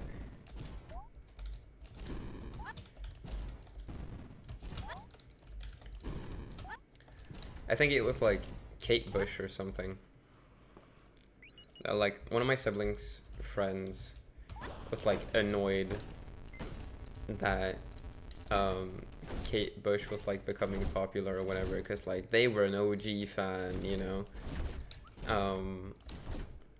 And I thought that was so childish, because like, I mean, I get it, like don't get me wrong, I still also feel not like an elitist way about things, but I'm very much a person who likes the source material of things, because it like encapsulates the artist's vision the best or whatever, and it's usually just better, if I'm being completely honest. I don't think there's a single person who has like consumed the original work of something and then like explicitly said that like, oh no, this other version was definitely better, you know, like that barely happens. Not that it doesn't, you know. I had that moment relatively recently. I read this manga called Akuma no Riduru, and it's great. By great, I mean I gave it a 5.5 out of 10. So maybe not that great. And I was watching it through like rose-tinted glasses as well, because it's nostalgic to me. It's an anime that I watched like way back. I remember it. and it's I think it's not amazing. It's not bad. It's definitely not bad, but it's like the pacing is a little weird. The direction feels slightly off. Like there are several, like Jesus Christ, Spike Book is everywhere. And so because I read the manga to read the source material, right? And then I watched the anime again to sort of check it out, right? And wholeheartedly, the anime is better. It has a specific segment that is worse in literally every way, but it's more focused. The characters gain a lot of personality and vibe from the voice acting. The music is also very nice. I think the art style is slightly better, in my opinion. But that's very subjective, I guess. Who am I kidding? Reviews are all very subjective. But yeah, so basically it's interesting to me how I thought that the anime did a better job of showing a lot of the, I guess, like action scenes and God, I'm getting like properly tired soon. Jesus. Might sign out after this run, who knows. But yeah, so I thought the anime was better because it gave more time and character to our main characters, which, slight spoiler warning, a lot of characters die in the show, or are implied to die, I guess. And they are whatchamacallit?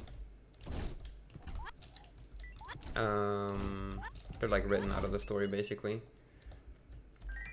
And the thing about that is that in the manga, I feel like we get proper time with a lot of the characters, and it makes for really interesting sort of stories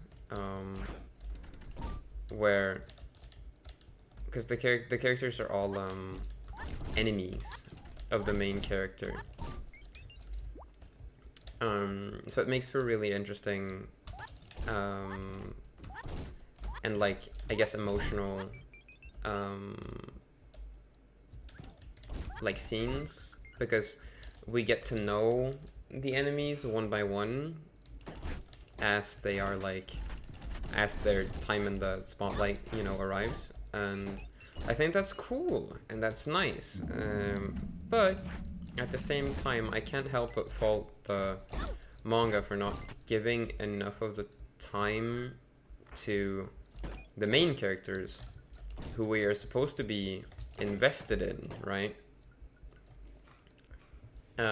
They don't really get enough time, in my opinion, to like be invested in that way.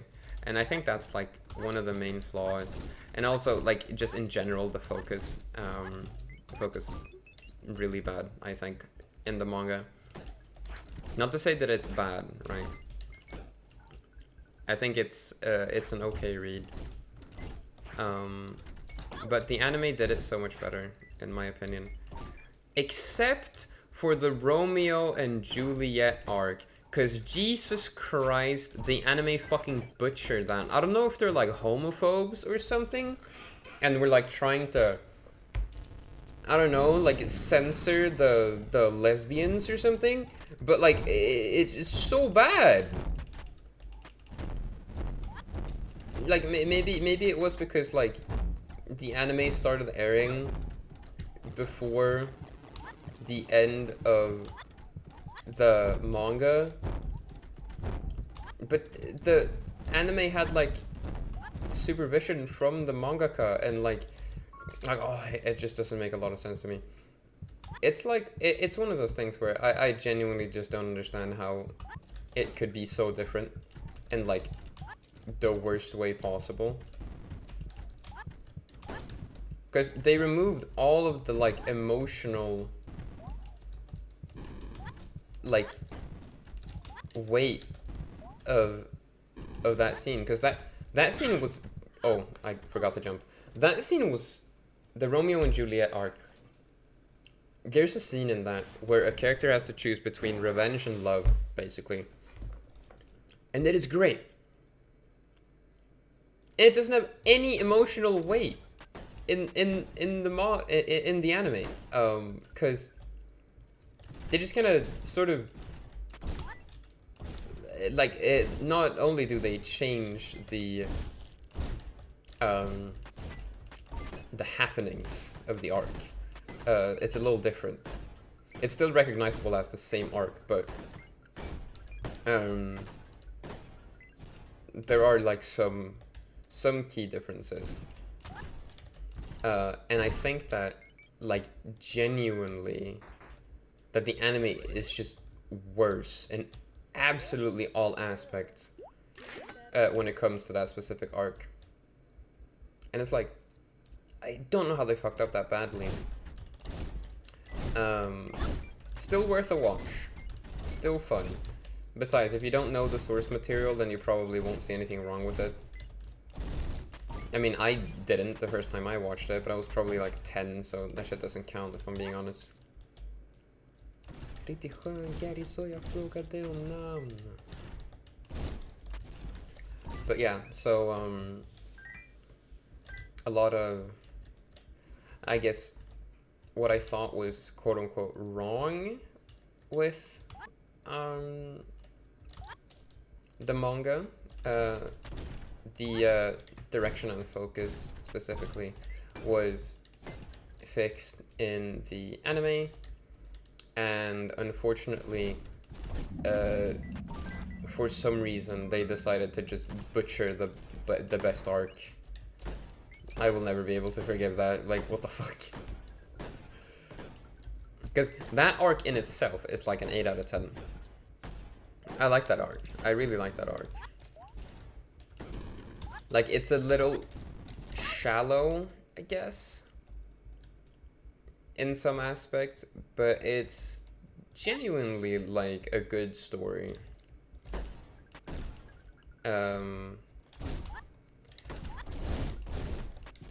Cause we like the sort of decision that our character has to take there, basically between love and revenge, is really emotional and well crafted. Or well crafted is a bit of an over exaggeration, but it's interesting, I promise. But they just removed the romance angle of the entire anime. I can't forgive them for that. Like, I will never understand why. I keep dying. What the fuck? I gotta lock you in.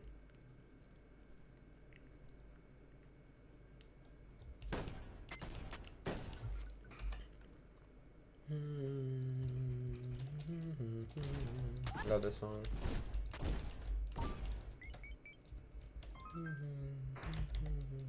Ooh. Yes, sirree. Dun, dun, dun. Oh, is that a Poria? Say less.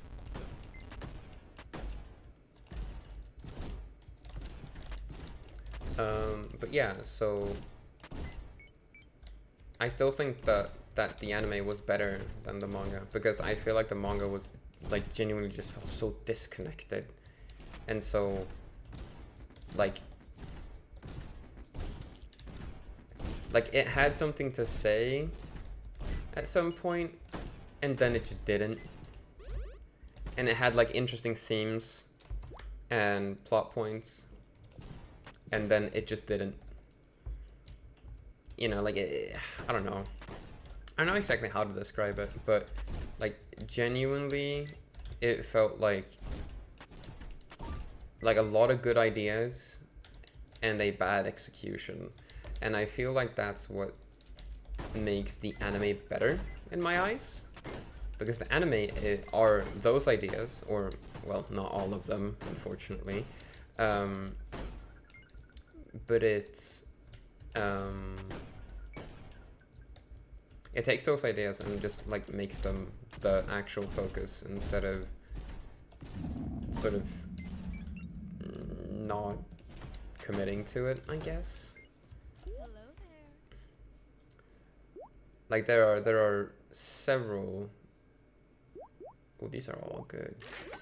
There are several instances in the manga where I feel like this could have been cut, you know, like shit like that, you know, and like plot points that don't really go anywhere. Like for an example, one of the things that is like the main premise, or like one of the things that's like painted as one of like the most interesting things, is that Tokaku, our main character, she gets these messages from her like assassin teacher or whatever, that are like these cryptic like messages that are like they're riddles. That's the title of the manga right there. The title of the story. The devil's riddle, basically. Akuma no riddle. Basically, the devil's riddle is like the best localization for it, I think. It's not like exactly what it means, but it's I think it's the best translation I can come up with. But it's like these riddles that the teacher sends are just kind of like not explored at all. Like, it's the name of the story. Why is it like sidelined the first thing that happens? Because, or I mean, it's not actually sidelined, it's still there, but they don't commit to it. And it annoys me so much, because like, what in the story am I supposed to care about? I can't, like, I don't understand, because at some point, you have to focus your story, right? Like, around a central theme or something. And for the manga, it just kind of ends up being like, love people or something. The last fucking shot of the manga is literally just like Yuri Paradise. All the characters pair up, and it's like there are like 2 pairs or 3 maybe that I feel like are like justified to actually pair up at the end. And I feel like it's so strange how it just turns into like, oh, everyone's in love with each other. Like don't get me wrong, 2 of those relationships are very clear to be like, you know, they're set up. Like at least 2 of them. Or I guess technically 3, 4 if we really count one of them. Which I thought that one was cute, so I'll forgive it. But it's like, it's so strange. And then like none of the characters fucking die and shit. Like it's implied that they get fucking offed, you know? And then they just don't. Like I'm so confused. Like what? Like genuinely, I don't understand the decisions that they took in that manga. Like I don't get it. But the anime cleans up a lot of those like smaller not inconsistencies. I wouldn't call them inconsistencies, but like just weird things that are happening that don't make sense to like what we know. And it just feels so weird. It feels so weird. But so in the end, I put the anime above the manga. It did better than the source material, but that's also because the source material was like actively bad in some areas, in my opinion.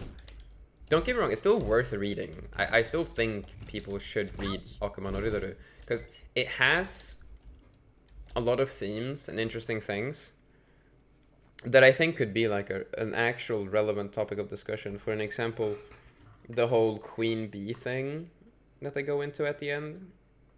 And only the end?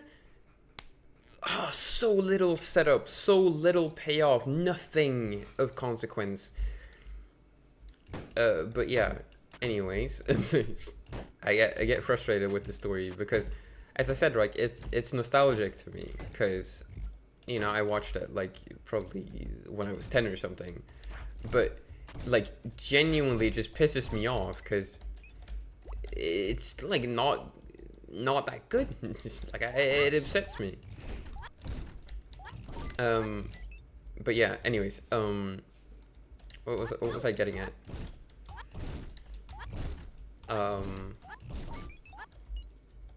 Fuck, what was I getting at?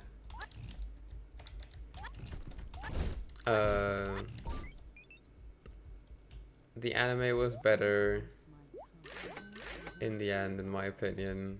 Wait, point card.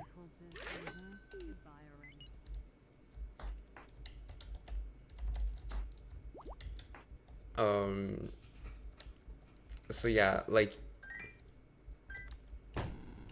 the anime was better. Oh yeah, right, the Queen Bee things, that's what I was talking about. It was so specific, I completely forgot. Like if you'd want a manga that goes more in depth into that aspect of the story, I highly recommend Hime no Spia. Hime no Spea?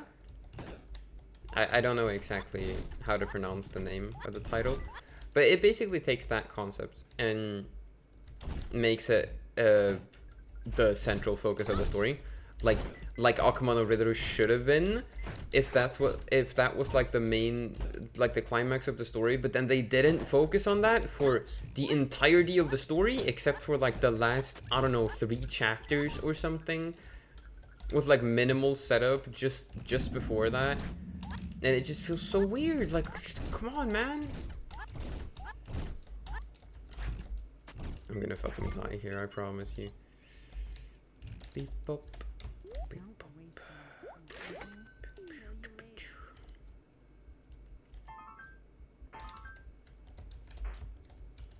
Poria for the win. I'm gonna absolutely blaze chunks whenever he comes on screen.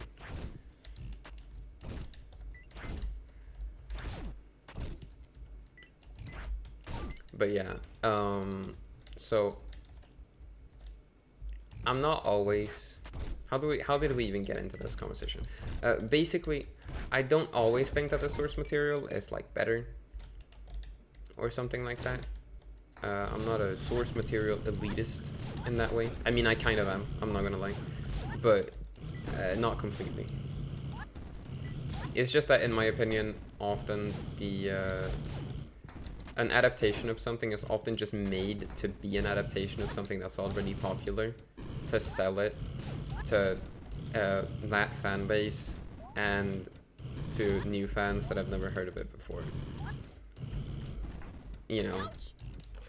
So basically, I don't respect adaptations in like a money-making way.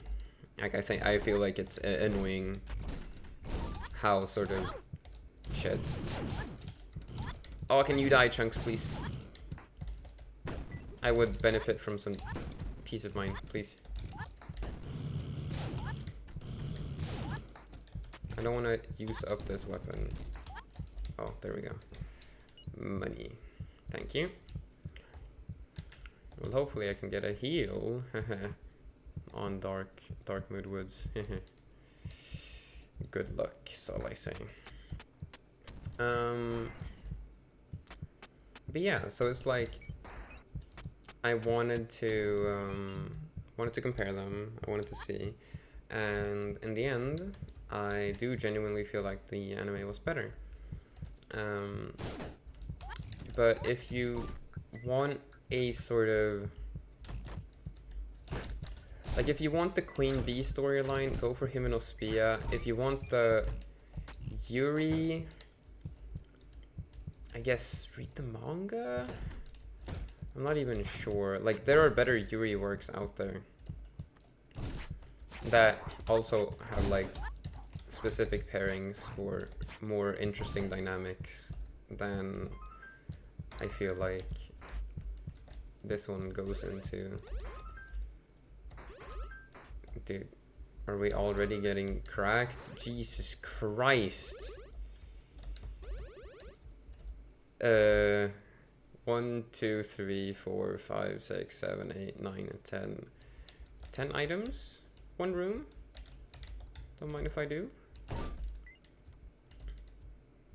What you got, Faith? Oh, another Forever Flame. Hell yeah. We'll get a green mode too, just to be safe. 2 Forever Flames. Fuck yes.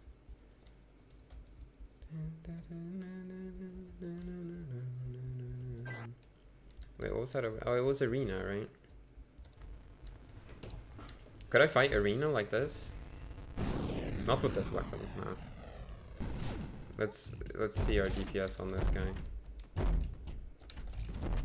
Yeah, I don't feel like I can go Arena right now.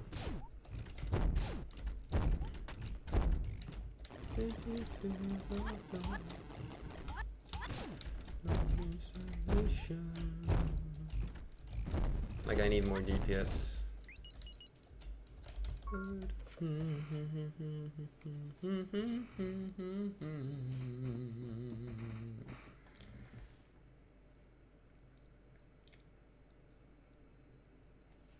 And I'm lying in bed just to get it all up.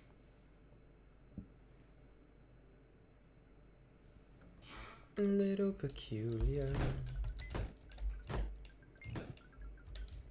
And then I step outside and I take a deep breath and I get real high and I scream at the back of my lungs, what's going on?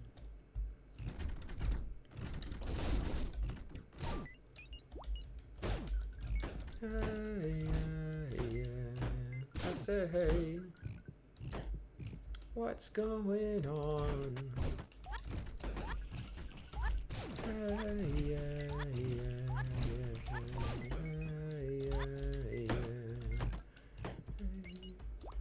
have I added this to...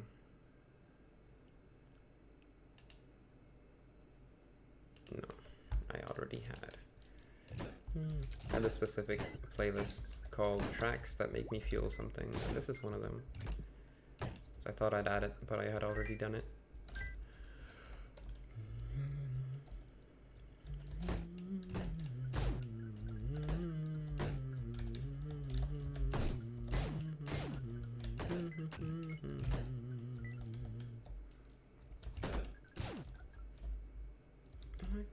Do I try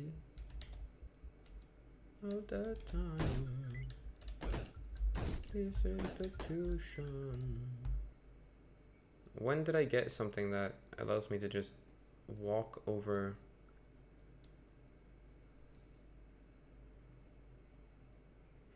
Oh, destructive aura, right.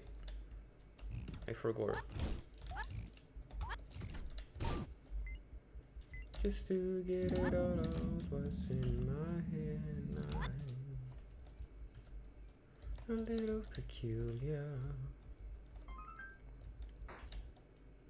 And then I step outside and I take a deep breath and I get real high and I scream at the top of my lungs, what's going on?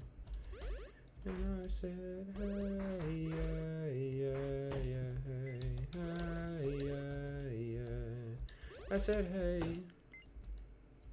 what's going on? I said, hey, yeah.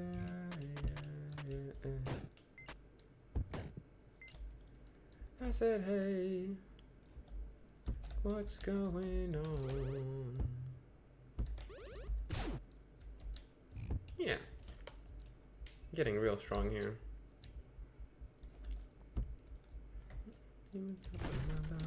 What's going on? My fire rate is abysmal now, though. Take a deep breath and I get real high. I scream at the top of my lungs. What's going on?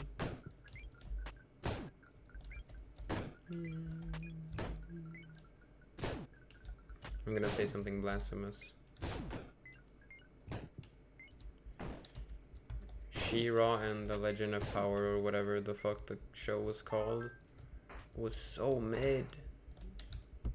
It was so mid. And I'm tired of pretending it wasn't. Genuinely. It's one of those shows where it's like, don't get me wrong, it's not bad. But really, people were going crazy over that shit. And I'm sitting here in the corner like, dude, it's so mid though. Like genuinely, I cannot see it as like that good at all. That feels crazy to me. I like the glitter girl. She called like Princess Glimmer or something. She can like teleport. I thought that shit was so cool. That shit was tough. But and I like what the fuck she called, Katara? No, Katara. Katara is from the Last Airbender. I like Katara. Katara was a like solid just character design. She was really cool. I liked I hated that one black guy. He like has two dads, I think.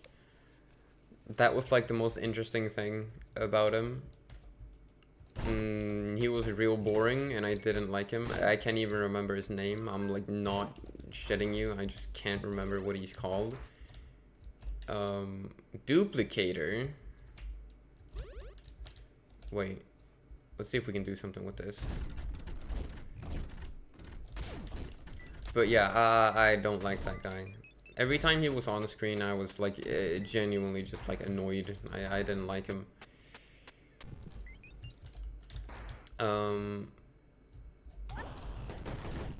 But yeah, so like I like the different princesses. I like them. Basically all of them, except Flora. I thought Flora was kind of boring. Let's triple that. That looks interesting. And what even happens if I triple this?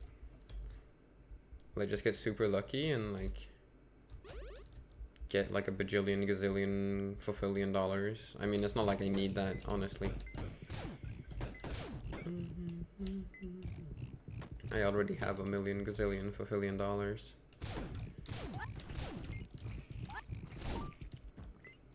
No, but like, I feel like that show was just, I mean, to begin with, okay. That shit was queerbaity as fuck. I'm not gonna lie. Like, people are always talking about how, like, oh, it's so cool that they kissed at the end or whatever. It was so unearned, bro. So unearned. And also, like, so sort of, like, nonsensical and stupid. Because, like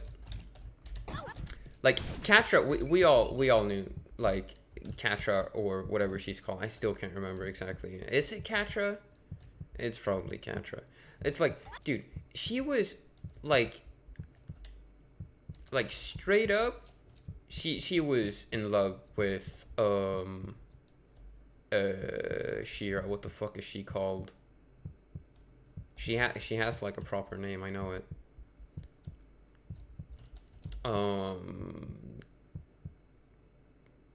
Adora. That's what she's called, I think. And it's like,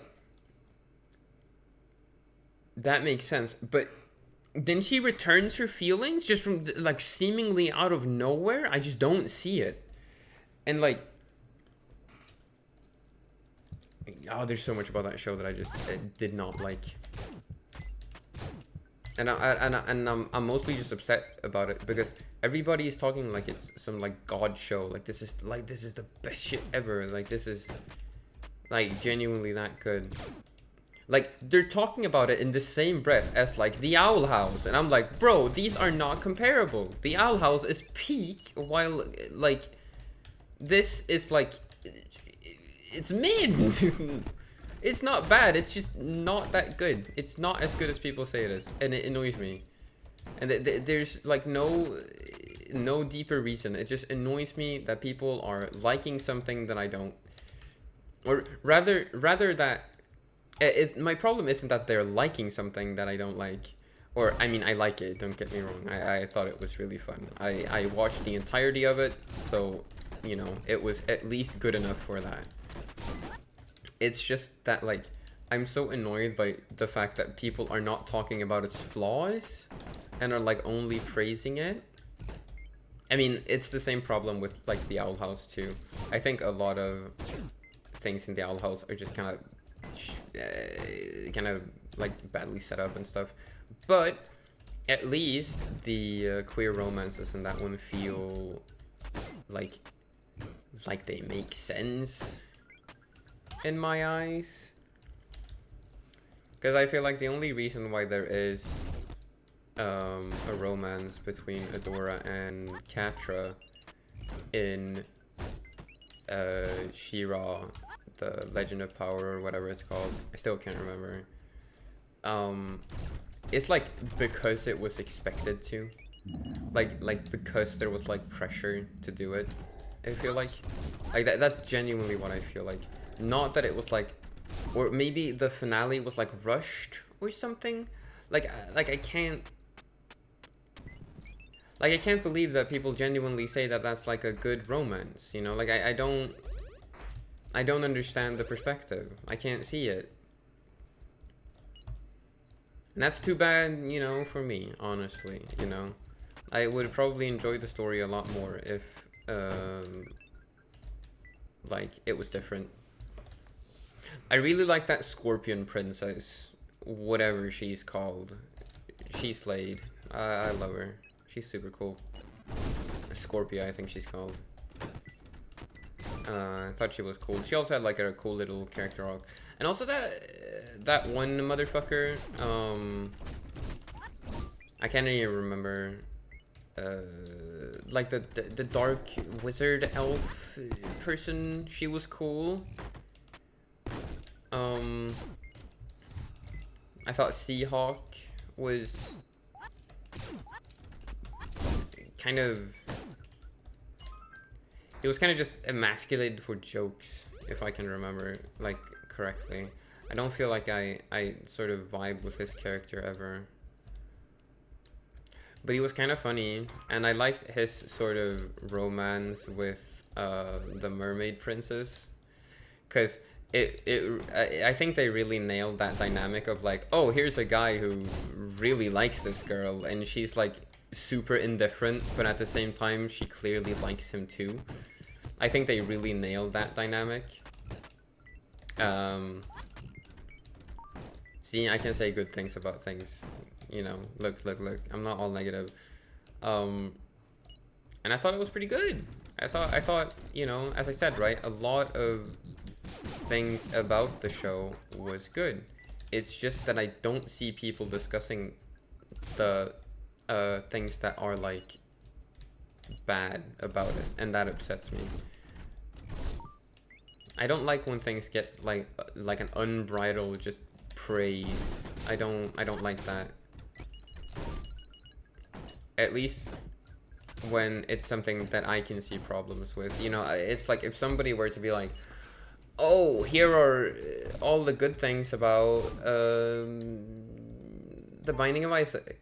Or here are all the good things about fucking, I don't know, Dragon Ball or something like that. You know, like I love that. And I wouldn't be like, oh yeah, but they should be talking about the bad things about Dragon Ball, and they should be like, I wouldn't be that way because I like Dragon Ball more than I like She-Ra. You know, like I wouldn't, that wouldn't be my first instinct, right? So it's kind of like hypocritical of me to say like, oh, why aren't they critiquing it or whatever in the way that I want them to critique it? Like, it's pretty obvious. It's because they liked it more than you did. You know, like that's it, right? They probably don't see those problems because to them they aren't problems. You know, like maybe it's one of those situations. Like for an example, that one, the Doc Ock, the like autistic girl or whatever. Like the first thing I heard about that character was like, oh my god, you can't tell me that she's not autistic. And I'm like, I don't give a shit if she's autistic or not. Like, is she a good character or no? You know? And that annoyed me so much because like it sort of places the characters in these boxes, right? Because I really liked her. Octavia, maybe? I have no clue what she's called. I really liked her. I thought she was super cool. But then she had like a heel turn in like one of the seasons, and I was like, bro, come on, man. Like this, I get that she's supposed to be like insecure and not sort of know that her friends love her. You know, that's sort of her character arc there, but I just didn't like the execution. It felt too out of the blue, in my opinion.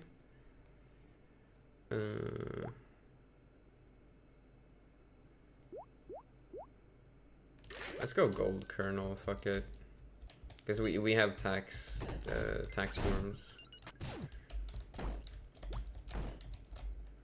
But yeah, so I felt like the story was it had a lot of problems, and I think the main one is that I think the main problem for me is that just a lot of things in that show felt kind of not forced. You know how like a lesson in a kids movie or like a kids show is forced, you know, because She-Ra is a kids show, right? Like it's forced in that way where it's like it's so obvious what the lesson is, so that there's so much less depth to it and shit like that.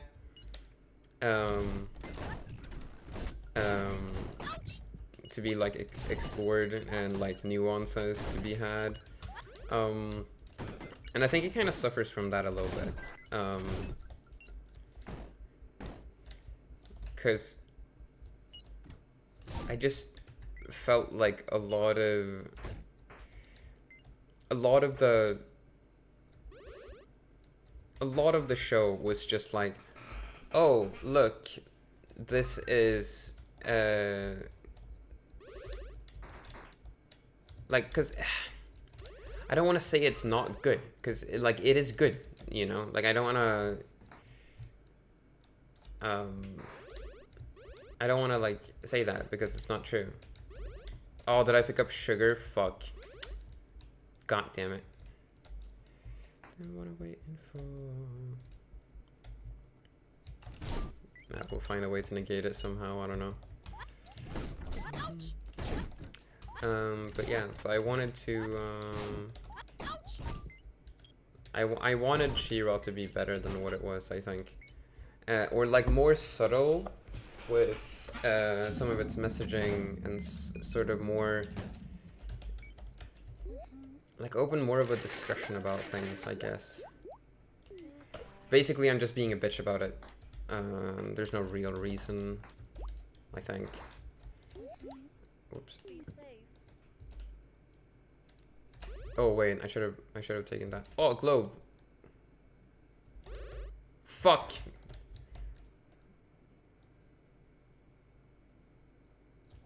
I keep picking up like the worst things. God damn it.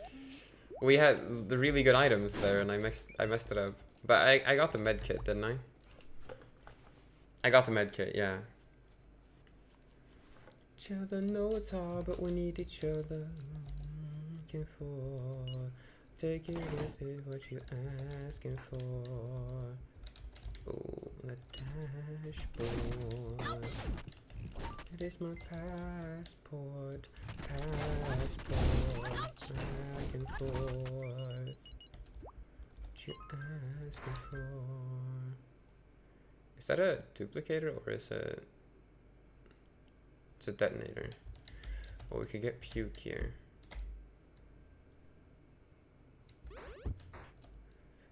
Oh, did I pick up the 500? No, I didn't. Okay, wait. Wait, that's duplicator. Right? No, it's detonator. I'm an idiot.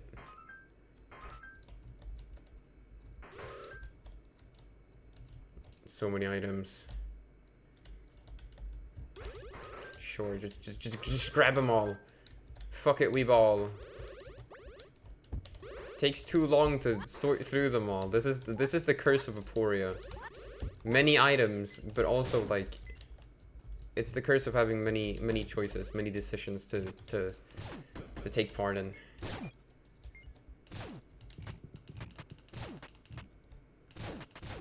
Oh, I picked up trigger finger at some point. Not surprised, honestly.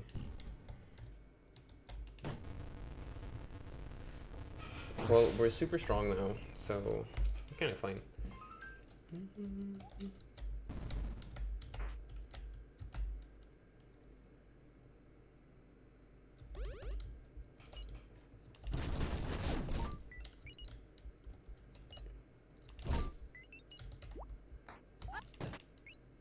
There we go. Bank. More just random items. Jester's cap. Hello. Did I manage to pick it up? I have no clue. I don't want gun nut. Gun nut is annoying. Did I get it? I don't think I got it. Tiny wallet. No. It doesn't matter. I don't need money for like anything anyways.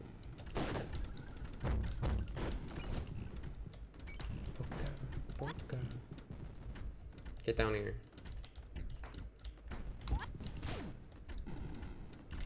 No, hello, Chunks. Sorry, Chunks. There we go. Money! Wait, why did I? Oh, god damn it. I'm just wasting time.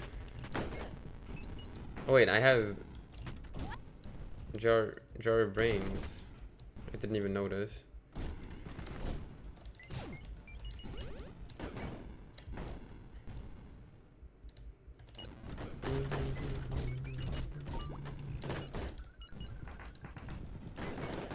Well, all that money for nothing, I guess. Money for nothing. And your kicks for free.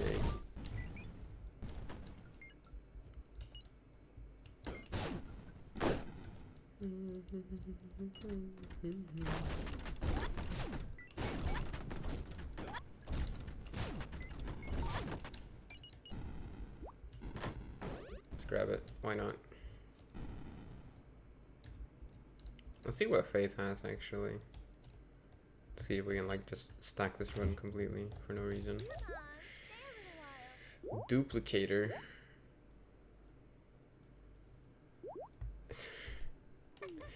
It's so ridiculous to get Duplicator. No, I can't do it. I can't do it. Like we already have. We've already duplicated ones, right? Unless we get like a fucking another toilet paper here, I won't duplicate it. Way into the sky, I said the road leads back to me. It always leads back to me. How can I show my love for you will open your arm to me? Dr. Kiss, won't you tell me? Oh, the will end. Damn, I'm tired. It's only 8:30 in the morning, but I've been awake for like 12 hours. So I'm kind of screwed. I should probably not do chase with only 2 HP. Right, that's probably a bad idea. But at the same time, it's gonna take a lot of time not to do the chase with 1 HP, because then I'm gonna have to loop. Oh.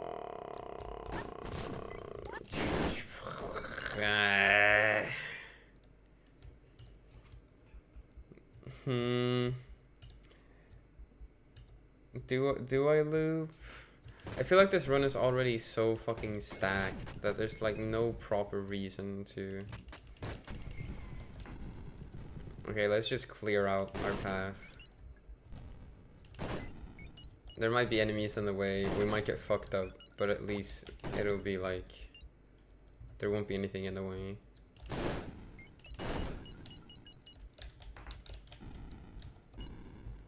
But then again, will the enemies even have time to spawn? Like, I have sugar, right? Maybe this is like actually... Maybe this is the use case for sugar, you know? Like, maybe this is it. Maybe this is what it's supposed to do. Maybe this is its true calling. Anywho, here we go. I love the fake crash. You can't see it, but you know, it's great, I promise. I don't think they have time to fall. Genuinely, I don't. Oh, still scared though. Oh, right. I have invulnerability in every room. I'm an idiot. I could have. This was so easy. I'm so stupid, dude. I forgot that I have the invulnerability thing. I completely forgot.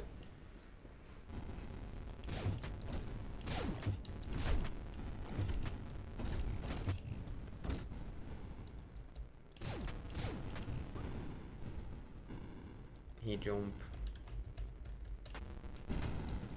Did I just get stuck in the level geometry? What happened there? Oh. Yeah, I thought so. It seems I can go outside the screen at will.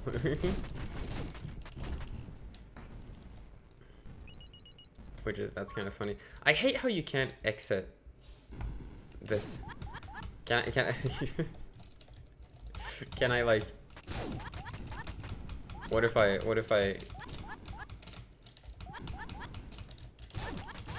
do I need to lag the game? Is that it? I don't even know. I don't think so. Damn it! But I can't go outside again. It's annoying. Cause like there are several things we could do there, but no.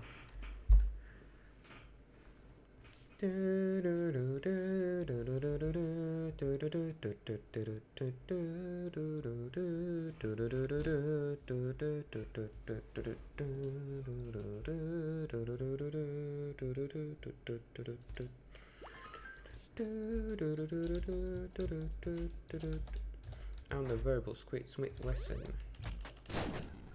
Split a split second.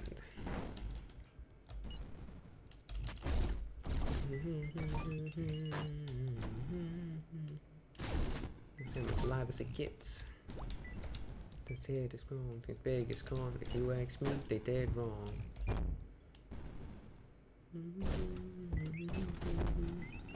Ouch. Whoops.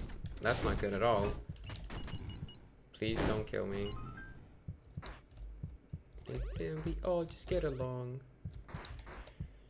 So, when they lay the gunshots in your song, it speaks to you. Luckily, we are shielded, so we both speak with our hands in dangerous ways. Clowns. Now they wrap circles around. Oh, that's the best kept secret, I guess, that I just leaked it. Somebody better duck or run. Somebody better watch out, cause he's about to blow up. If I die here, that would be super annoying. I would rage quit on the spot. Run, somebody better watch out, cause he's about to blow up. There's so many invulnerable enemies on this floor. Oh, I don't battle no more. What's after your show? What you got?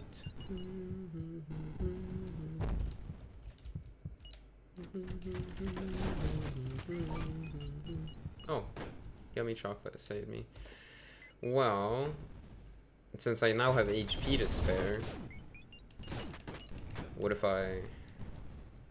Like I look like Ale. How would I show this? So-called vets. Bring the bomb squad to the show. Peapod. This will. Oh shit. Thank you. Well, that was scary. Can I get my money?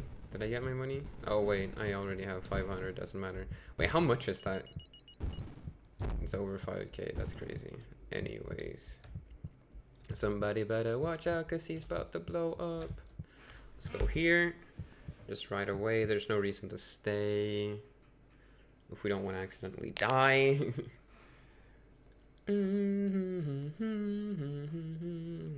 Like, I didn't realize Chunks was gonna be there, you know? Royce 5'9". Oh, ouch. Fuck my hand up for some reason. Oh! That's great.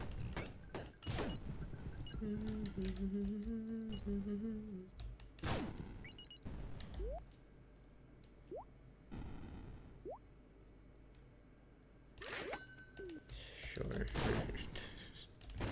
Like, I guess it's stupid items. I never want to get these items when I get them. It's crazy. Anyways, let's get the last key piece and go defeat Diavola.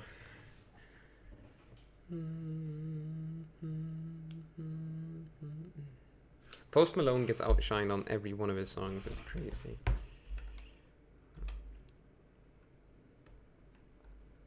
Oh, can I really skip Supernova? Nah, I can't skip Supernova. I like Supernova.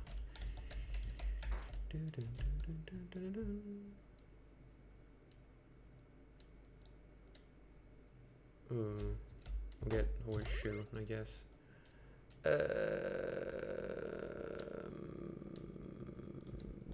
Items first, right? Alright, and we have medkit, so we're like completely fine now. I forgot. Oh,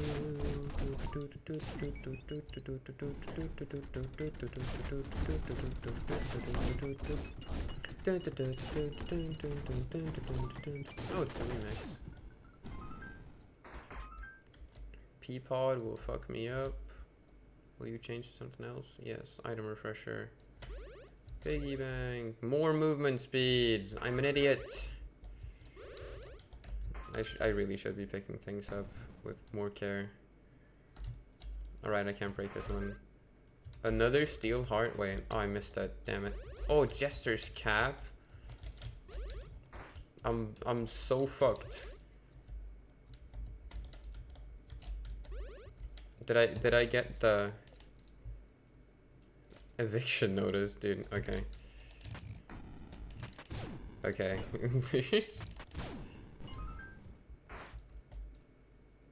Duplicator. Can I pick it up, please?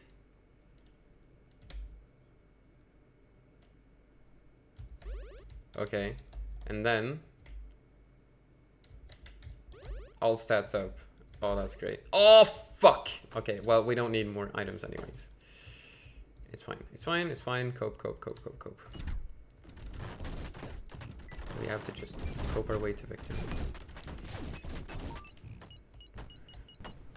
We are strong, we are beautiful, and we are very much going to just completely annihilate everything.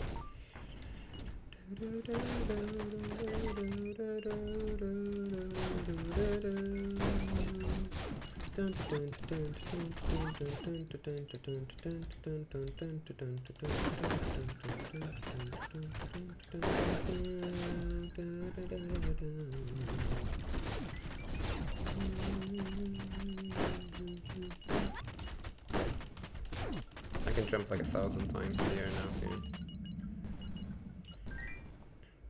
Yoink. It's my obligation to destroy that every time I see it.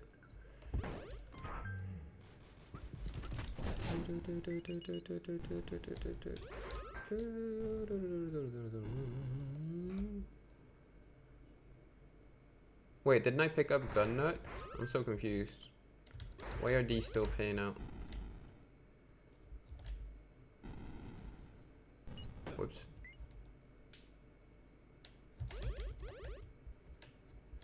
Wait, that's the useless ear. I want that, actually.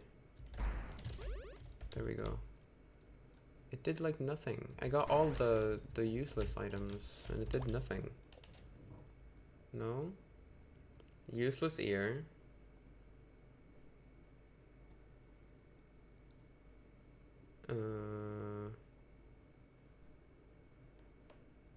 Wait, was that the other run?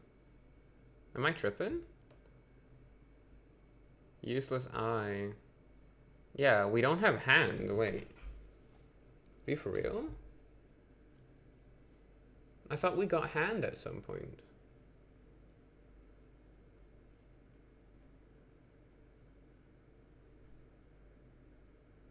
Apparently we didn't. Well. Doesn't matter too much. Jesus Christ. Okay, well, epilepsy warning from now on. If you're sensitive to flashing lights, do not. Do not. Just don't. Although, honestly, I think if people have watched this game being played before, they would know that.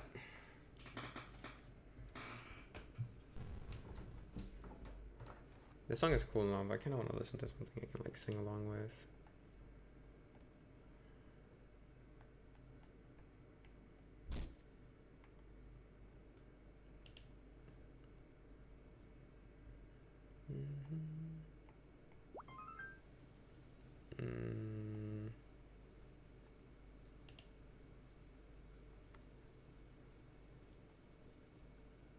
I'll get this one.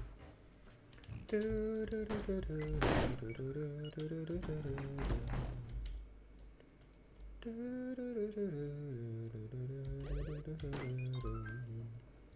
never watched this movie. It's supposed to be really good. Okay, so Gun Nut works for some of these, but not all of them, apparently.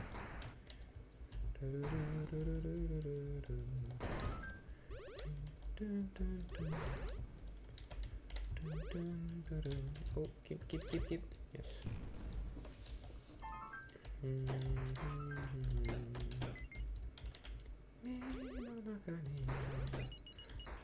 I heard from my sibling that the movie is supposed to be good. But they also compared it to a movie that I thought was like, it was alright.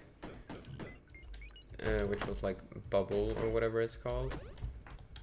It's on Netflix. And they were like, this movie fucking sucks. Unlike Suzume, which is a great movie. And I was like, I don't trust your judgment, because you said Bubble was like an absolutely abhorrent movie, and I rewatched it just because of that comment, and it was not that bad, bro. Sincerely, it's just like a kind of middle of the road movie. Like, not bad, not exceptional.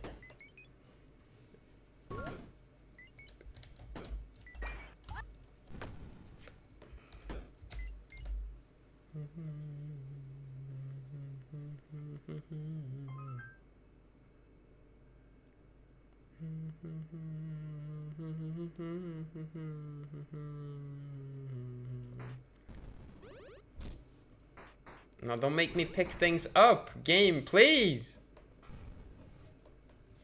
Why is it even spawning? Oh no. Yeah, that's what I thought. That means I got Chaos Token. I just realized. Well, we got good enough items. We didn't get one of those items that just sets us at like 1 HP. So I'm kind of fine with this development, actually. Jesus. We have 3 green molds.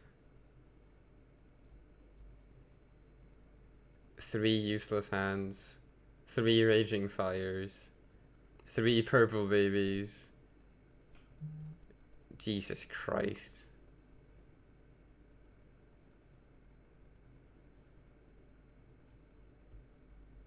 But we seem to have gotten stronger overall, so... You know, I'll take it. Actually, can I remove my bullets? Yeah, thank you. Like, I don't want to accidentally kill chunks. I don't know if that's possible if you have the syringe equipped, but I don't want to find out.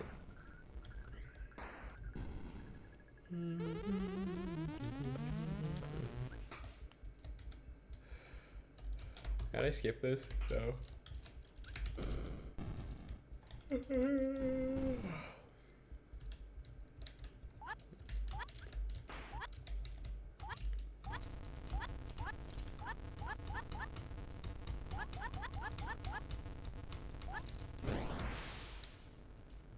But yeah, I've heard this movie's supposed to be good. I'll probably watch it sometime.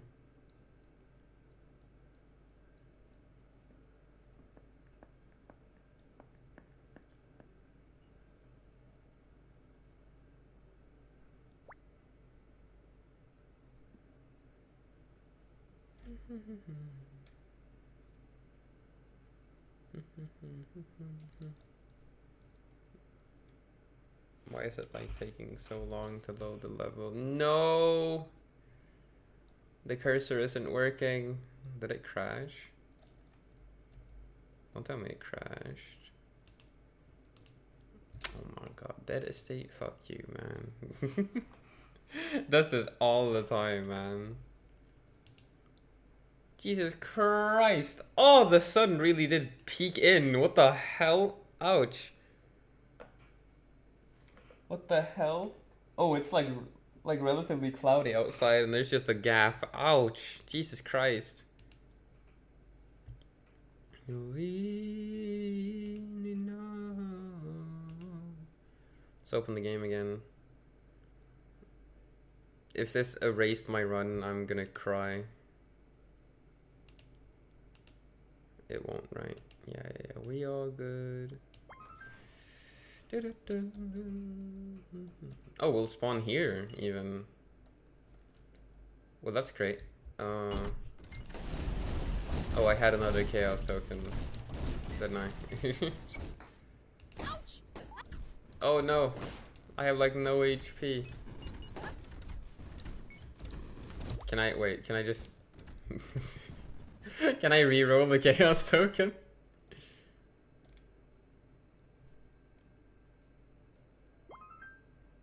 You can!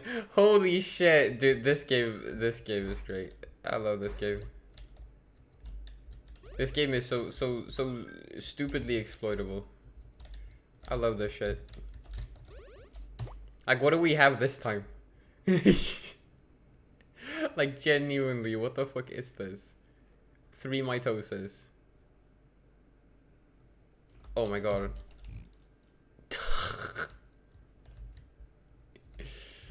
Oh, Jesus Christ.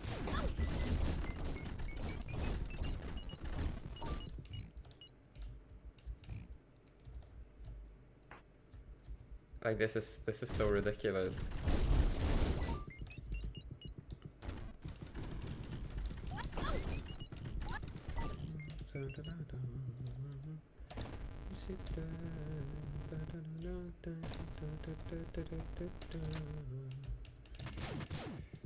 Jesus.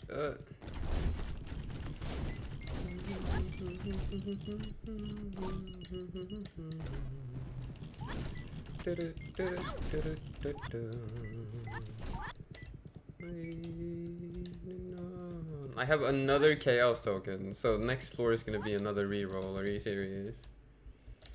This is so ridiculous.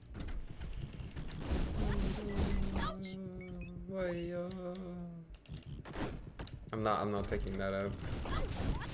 It's just adding extra time to the run. This run is already like super long because we got like absurd, like we got Aporia as like our first item or something. We've been having a lot of choices to make. It's been taking a while. Oh, I have the thing that makes it so that it heals me instead, don't I? The ammo drops. I can see the button.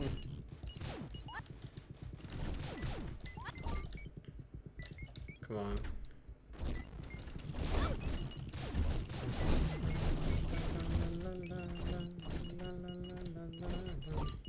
I love this song. It's great. Why are there so many secret rooms? Are there always this many secret rooms? In like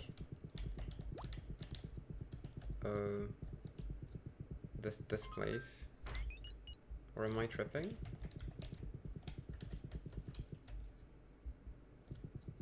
Like I'm genuinely confused. I feel like there are more secret rooms than it's supposed to. Or maybe the others are like sidewall, actually, now that I think about it. Actually, what's this? Oh, whoops.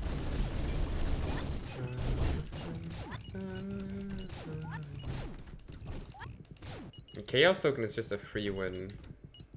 Now that I've like figured out that you can just abuse it and randomize your things forever. I didn't really think of that before.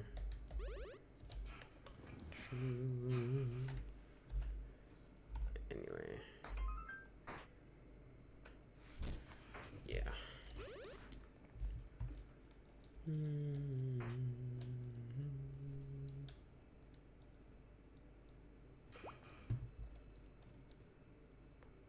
So like if I don't like this setup, I can just re-roll it again.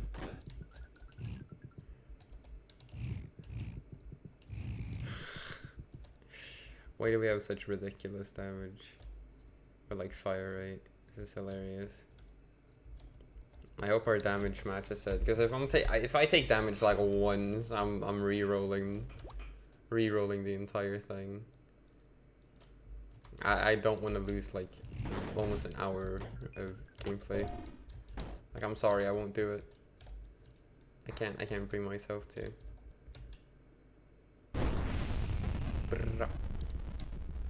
Like, if this doesn't just insta kill her, like what can even kill her?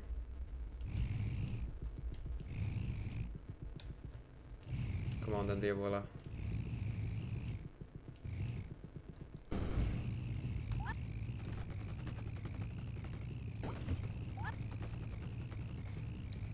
Yeah, she doesn't stand a chance. Anyways, let's listen to the scream.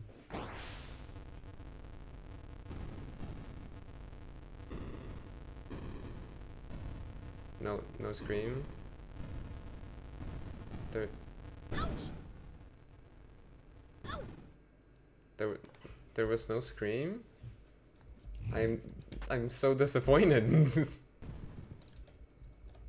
There was no scream. Why? I wanted to hear the scream. That's like the highlight of the entire run when we do true ending runs. How could they? They robbed me of the one thing that I wanted. How could they? The scream is so cool though.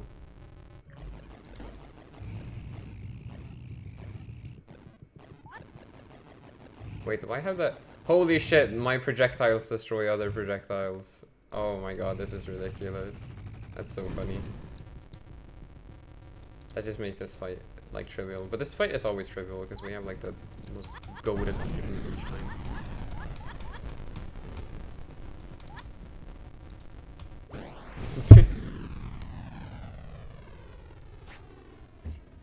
Well, there we go, I guess.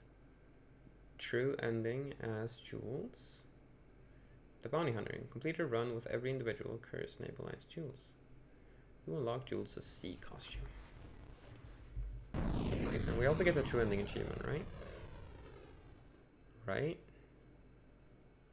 Please? I always get scared because sometimes it's like delayed. I absolutely adore how like there's like custom art for like each ending for like every skin. It's crazy. It's so funny.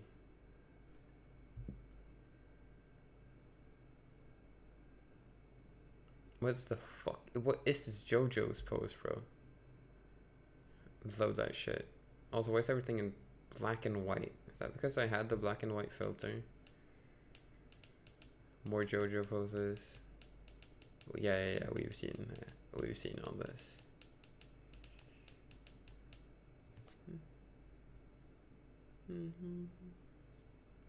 Question mark.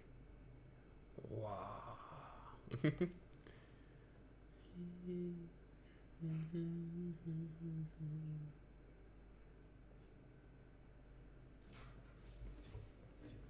No way. Did I not get the true ending achievement? Or did I miss it? What? Why? What?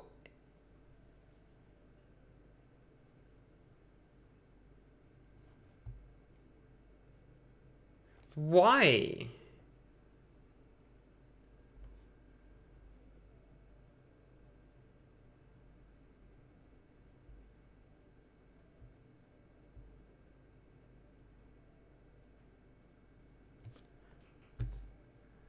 What? Why? We did true ending, right? Yeah.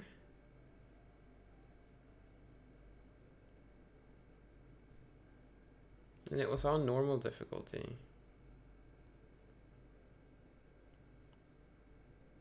Was it that it crashed? But that can't be it. I've gotten achievements for other things. And we got this achievement too, so like...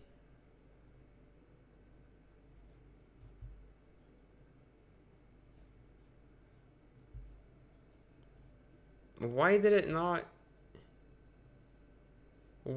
register a true ending run?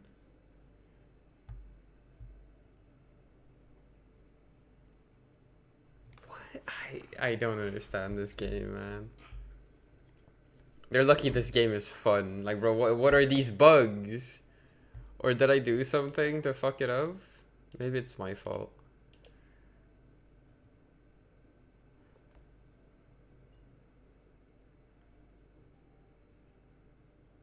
Ah. I was like, what is this supposed to be a fucking reference to? And I was like, the Bounty Hunter. And then I was like, oh, it's fucking Faye Valentine. Is that what she's called? From Cowboy Bebop. It took me a second.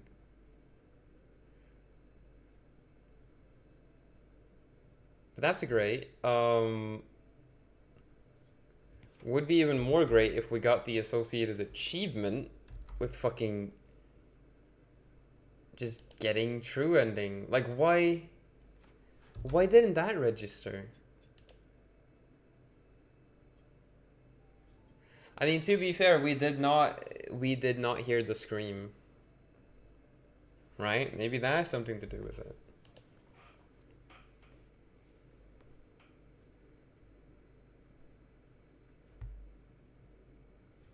I don't know, man. That's just weird. I don't know what caused that, honestly. I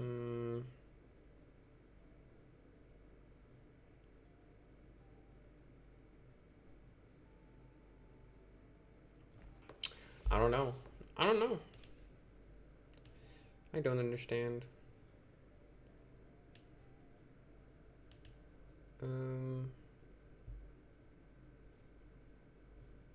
I guess we could do another true ending run, but it's gonna take so long. I don't want to do that.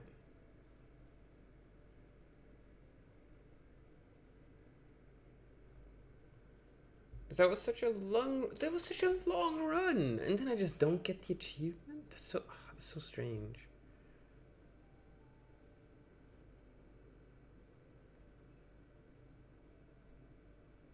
That's so weird. That's so weird. I don't understand how that works.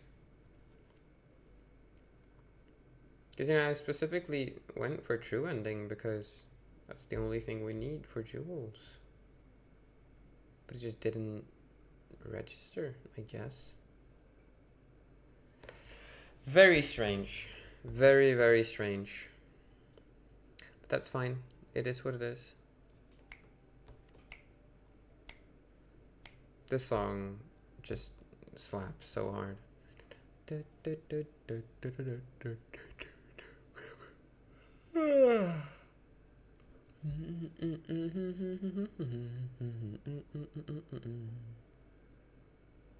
Okay, another fantasy. We did get the bounty hunter at least. I'm like getting like real tired. I wanna like go to sleep or something. I'm like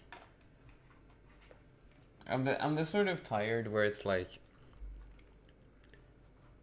when you're awake for too long and then your body starts like slowly just breaking down.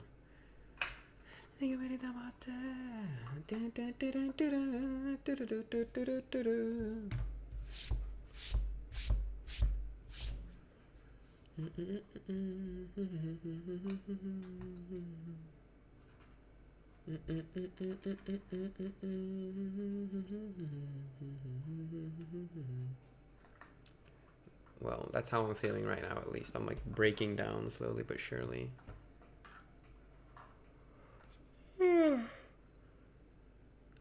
Normally I'd get something to eat, but like there's nothing to eat. So we'll see what I do.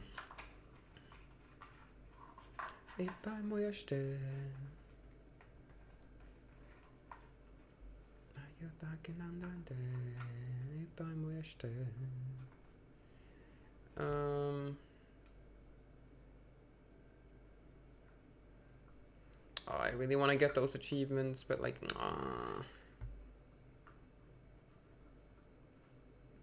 damn it. I'm simply too tired to play. You know what I'll do? As like a little treat for anybody like watching this. I'll do this. This is gonna take like 15 minutes, but I'm gonna leave it in the VOD and everything. I promise you, this is totally worth it. I promise.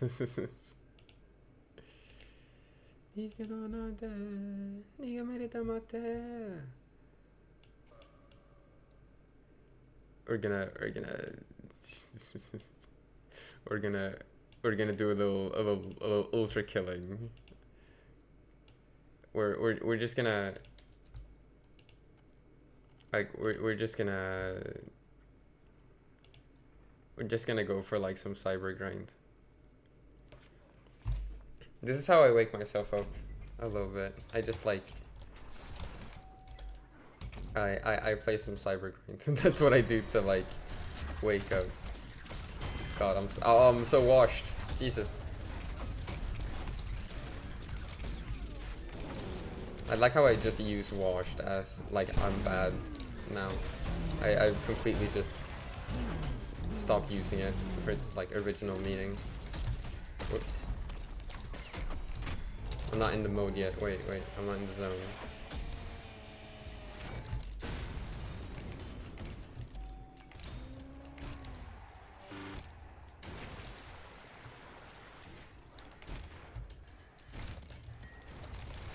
When I'm in a mode, hey, but Jonathan Major. Right, maybe I should put the sound on in the game. Wait, wait, let me check. How loud is this? Wait, it's like actually loud on. Wait.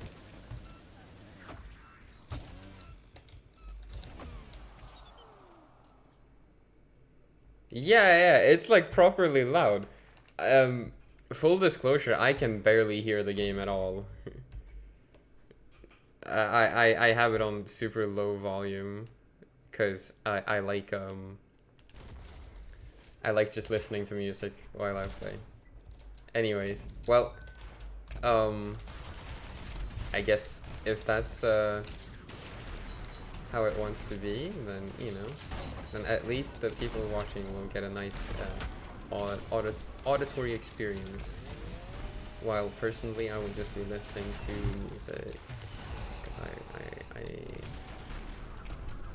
Like, don't get me wrong, I do be loving Ultra Kill's sound effects and stuff. They're super satisfying and nice and they feel good. But so funny how it just bounces.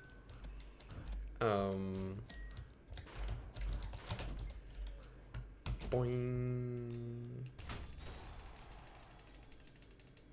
Really, there was one more. Oh, hello? Where did you come from?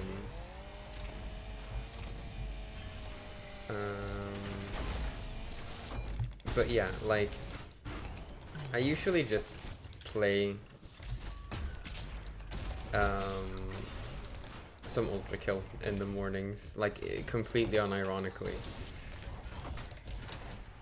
I like to do it to sort of wake up a little bit, get the brain juices flowing, you know. It's a really fun game, right?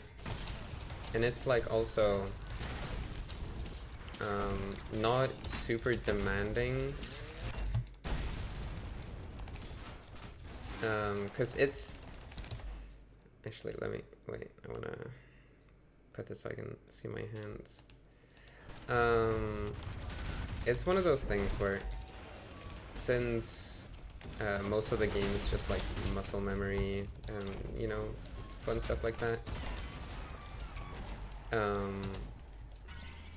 it's unironically pretty easy to play. Like, it's not too demanding. Also, the immediate drawback of not of not having any sound on, or like having super low sound on, is that I don't hear the sentries like at all. Like, the sentries are the bane of my existence when I play Cybergrind. Like, I always die to these bastards. Because when I see them, it's like too late. I've already like... And I'm not good enough at like hitting the antennae.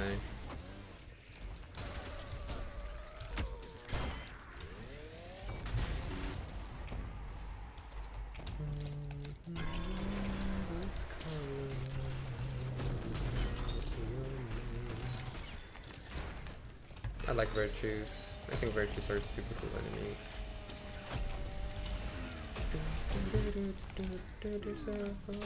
Oops. Whoops.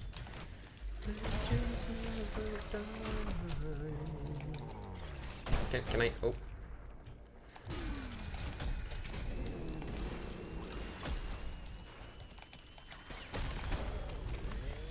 I'm not really good at this game, by the way, if you couldn't tell.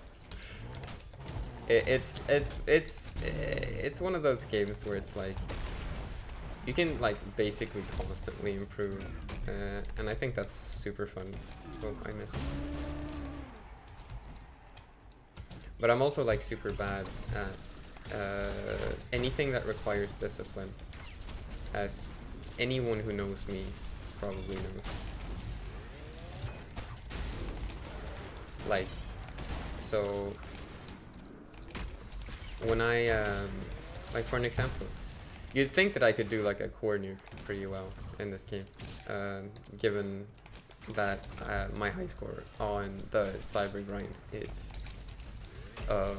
48 on standard difficulty, that is. But I never practiced core nukes, like ever, so I just kind of, I don't have the muscle memory for it, so I just kind of have to do it, you know, every time it's a new experience.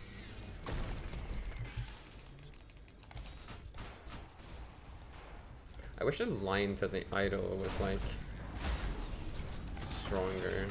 I feel like I can't see it sometimes. Not the idol itself, just like the line sort of indicating which enemy goes to which idol, because like sometimes there are several idols, right? Oh, hello.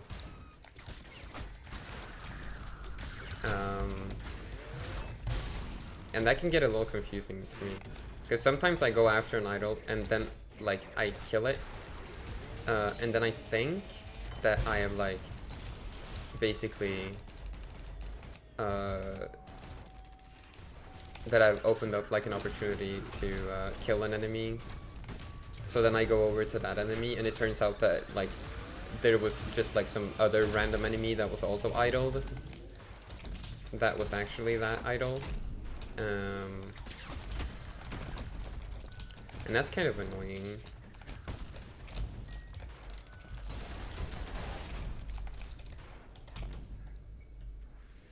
Oh, there you are.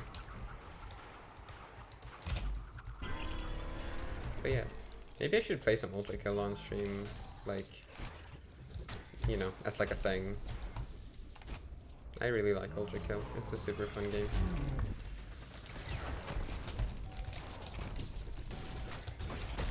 Like, anybody who knows Ultra Kill will know that I am failing a lot of tricks. Hey, that was a nuke, right? Wasn't it? I have no clue. Basically, this will only look impressive to you if you don't play Ultra Kill, or if you at least, I guess you could play Ultra Kill but not be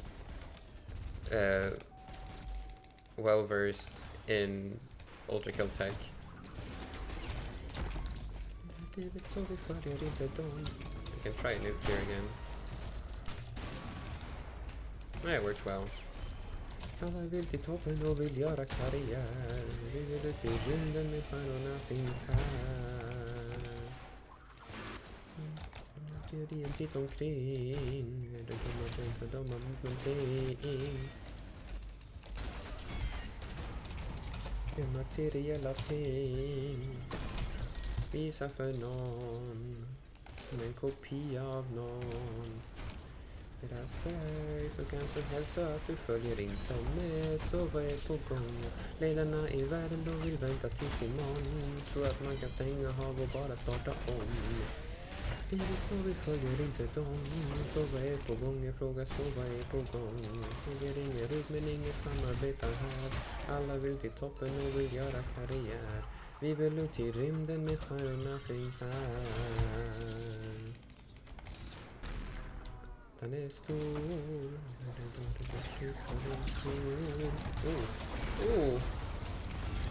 Hela livet så håller familjen kvar igen. Människan med snåljåpen. Du står på den, så vad är på gång? Ja, redarna i världen de vill vänta tills imorgon. Tror att man kan stänga av och bara starta om. Men vi vill leda livet så vi följer inte dem. Vad är på gång? Jag frågar så vad är på gång? So if you're watching this is basically my morning routine. I do some ultra killing, you know. I engage in a bit of cyber grind, and then I just sing along to music I like. Du är aldrig det du alltid tomhänt. Väljer vad du har kört. Ditt hus är aldrig nåd hem, du är alltid tomhänt. Så vad är på gång? I like to do that too. The centuries. Or centuries? The centuries. Just kind of throw them off the map. Because they can't shoot you if they're not, like, rooted in place.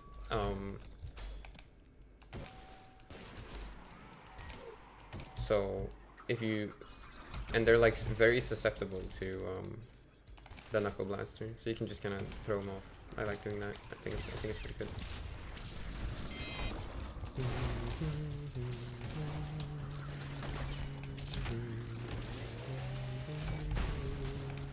Hur ska det gå? Hur ska det gå? Hur ska det gå? Hur ska det gå? Hur ska det gå? I solen landat i mitt knä på ett sol. Jag springer ut på en kar. Med det hjärт fast vi sa att det var sant. Vi var aldrig kära i varandra, kändes likadant.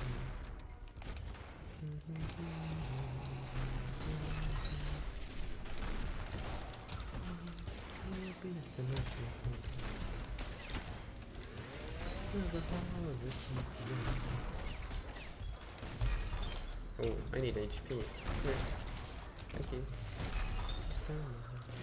Återvänder hem. Hur ska det gå? Hur ska det gå? Hur ska det gå? Hur ska det gå? Hur ska det gå? Vi med lyckan mitt i sorgen. Dina frågor, jag är trött på dina svar. Jag finns i mina drömmar när jag sover. Jesus Christ, there's like an insane glare on me right now. Like, you can even see it on the stream, it's crazy. Like, giant glare. Sun is not doing me any favors today. But honestly, the sun just peeking its head out between the clouds makes me really happy. I'm a certified sun enthusiast. I love this shit.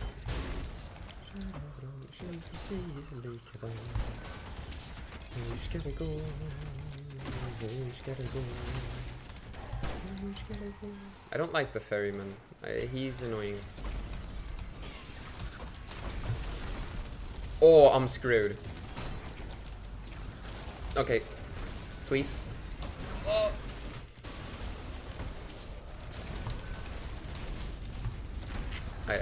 Oh.